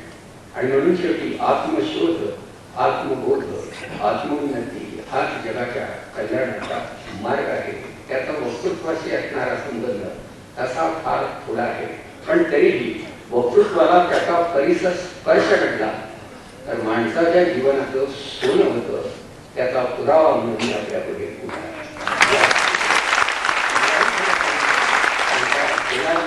पण वक्तृत्व हे घडता आलं पाहिजे असं वाटतं. आणि म्हणून कथा वक्तृत्वाची अर्थात सकाळकारांचा आग्रह होता, म्हणून ते मुलांसाठी अजूनही पुढचा जन्म असेल तर मला तो विद्यार्थ्यात हवा आहे. याचं कारण यापेक्षा मनुष्यत्वाचं निर्माण रूप त्या जगात चुकलेली मुलं फार चांगली असतात. चुकली म्हणजे काय करत असतील, जात असतील एकमेकांच्या मागे, प्रेम करत असतील. अहो सौंदर्य समोर असताना प्रेम करायचं काय तुमच्याकडे बघायचं असा सूर्योदय घडतोय बघावं वाटतं ना, हे स्वाभाविक. फक्त आपण हे करीत असताना भानावर असावं एवढीच अपेक्षा. काय करतोय हे कळलं तर एक वेगळी मुक्ती प्राप्त, सुंदर व्यक्तीचं पाहून खरा आनंद प्राप्त होऊ शकतो. का तर आसक्ती केली की सूर्योदय पाहिल्यावर बरं वाटतं, पौर्णिमेचा चंद्र बरं वाटतं, आकाश बरं वाटतं का, मला त्यावर मानकी गाजवायची नसते, फक्त नमस्कार तसं सुंदर व्यक्ती सुंदर व्यक्ती जगात आहे. आणि शिवाजी महाराजांनी कदाचित कल्याणच्या सुभेदाराची सून काही विवाद विभाग सोडला तरी प्रत्येक स्त्री ही मराठ्यांच्या देवाऱ्यातील देवता आहे असं म्हणणारे शिवाजी महाराज हे सौंदर्याचे अशी उपासना आमच्या मुलांनी करावी. आम्ही त्यांना सांगायला नको का नुसते कुठे कुणाच्या मागे जातात, त्याच्या दुकाना करतात, काही कुठेतरी हसतात, हे बोलणं सोपं आहे. तुमच्या वाऱ्याला पिऊन जात नाही याबद्दल तुम्ही आसवड ढाळी करायला. तुम्हीच आपलं ते हॉटेलमध्ये जातात, जावं कुठं तरी, तुम्हीच घरात नसता तर त्याने घरी येऊन तरी करायचं काय. म्हणून शेवटी लोकांना मी सांगतो की सांस्कृतिक उन्नयनाचा एक सुलभ मार्ग म्हणजे सर्व प्रापंचिकांनी आणि सभ्य लोकांनी सूर्यास्तानंतर घरी जाण्याची त्वरा करावी आणि जास्तीत जास्त काळ घरात राहावं. कामाच्या निमित्ताने बाहेर पडावं. ज्या देशातील माणसं जास्तीत जास्त काळ घरात राहू शकतात त्याच्या भाग्यवंत देश नाही असं म्हणतो. सारख्या रणांना कशाला जायचं म्हणून आपल्या प्रत्येक घरामध्ये देवघर आहे. लक्षात ठेवा, भारतीय संस्कृती तुम्ही केवढा मोठा उत्तुंग महाल बांधला, कोपऱ्यात कुठेतरी देवघर असतो. का तर जीवनात देव असावा, देव मस्तकी ठरावा, अवघा हरपल्लोळ करावा. तेव्हा शेवटी जाऊ देवाची यागावा. आमचा हा सारा प्रवास म्हणजे देवाच्या दिशेनं आम्ही टाकलेली पावलं आहे. तर या भावनेनं आपले निशाण घेऊन चालत राहिलो. त्या माणसं माझ्या बरोबर राहिली, त्यांनी माझं कौतुक केलं. काय अडखळत म्हटलेले माझे आनंद त्याने ऐकले, ते समाधान पावले, मी आनंदात आहे. फक्त देवाचं आपल्याकडे लक्ष आहे की नाही याच्याकडे माझं लक्ष आहे. आणि खेचच लागली तर देव आपल्याला सावरून करेल. याचं कारण असं की महाराष्ट्रामधल्या एवढ्या सुजाण सुसंस्थ श्रोत्यांसाठी तरी तुला मी उभा ठेवी, खाली करून देणार नाही.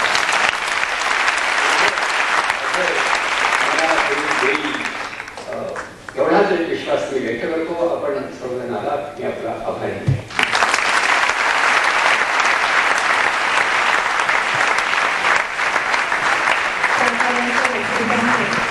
श्रोत्यांच्या लागलेल्या समाधीचा मी काही काळ भंग करते याबद्दल प्रथम क्षमा मागते.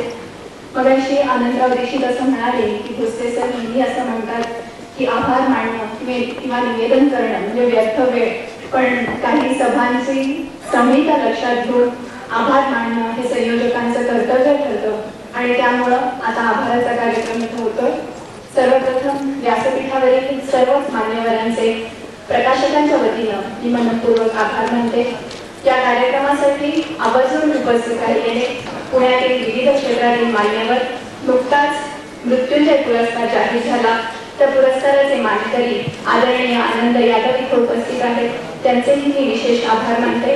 या कार्यक्रमासाठी पैठणहूनही काही मान्यवर उपस्थित राहिले, त्यांचेही मनपूर्वक आभार. सर्व पत्रकार बंधू भगिनींचे मनपूर्वक आभार. आणि ज्यांनी हे सभागृह उपलब्ध करून दिलं, हा कार्यक्रम देखणा व्हावा यासाठी परिश्रम घेतले, ते टिळक स्मारकचे सर्व अधिकारी कर्मचारी यांचेही मनपूर्वक आभार. प्रकाशनाच्या कार्यक्रमासाठी आम्ही जी अभिनव कल्पना योजली होती, ते कल्पना प्रत्यक्षात उतरवणारे सर्व विद्यार्थी, मेडिकल इंजिनिअरिंग आणि एका प्रशालेचे विद्यार्थी या सर्वांचेही मी मनापासून आभार मानते.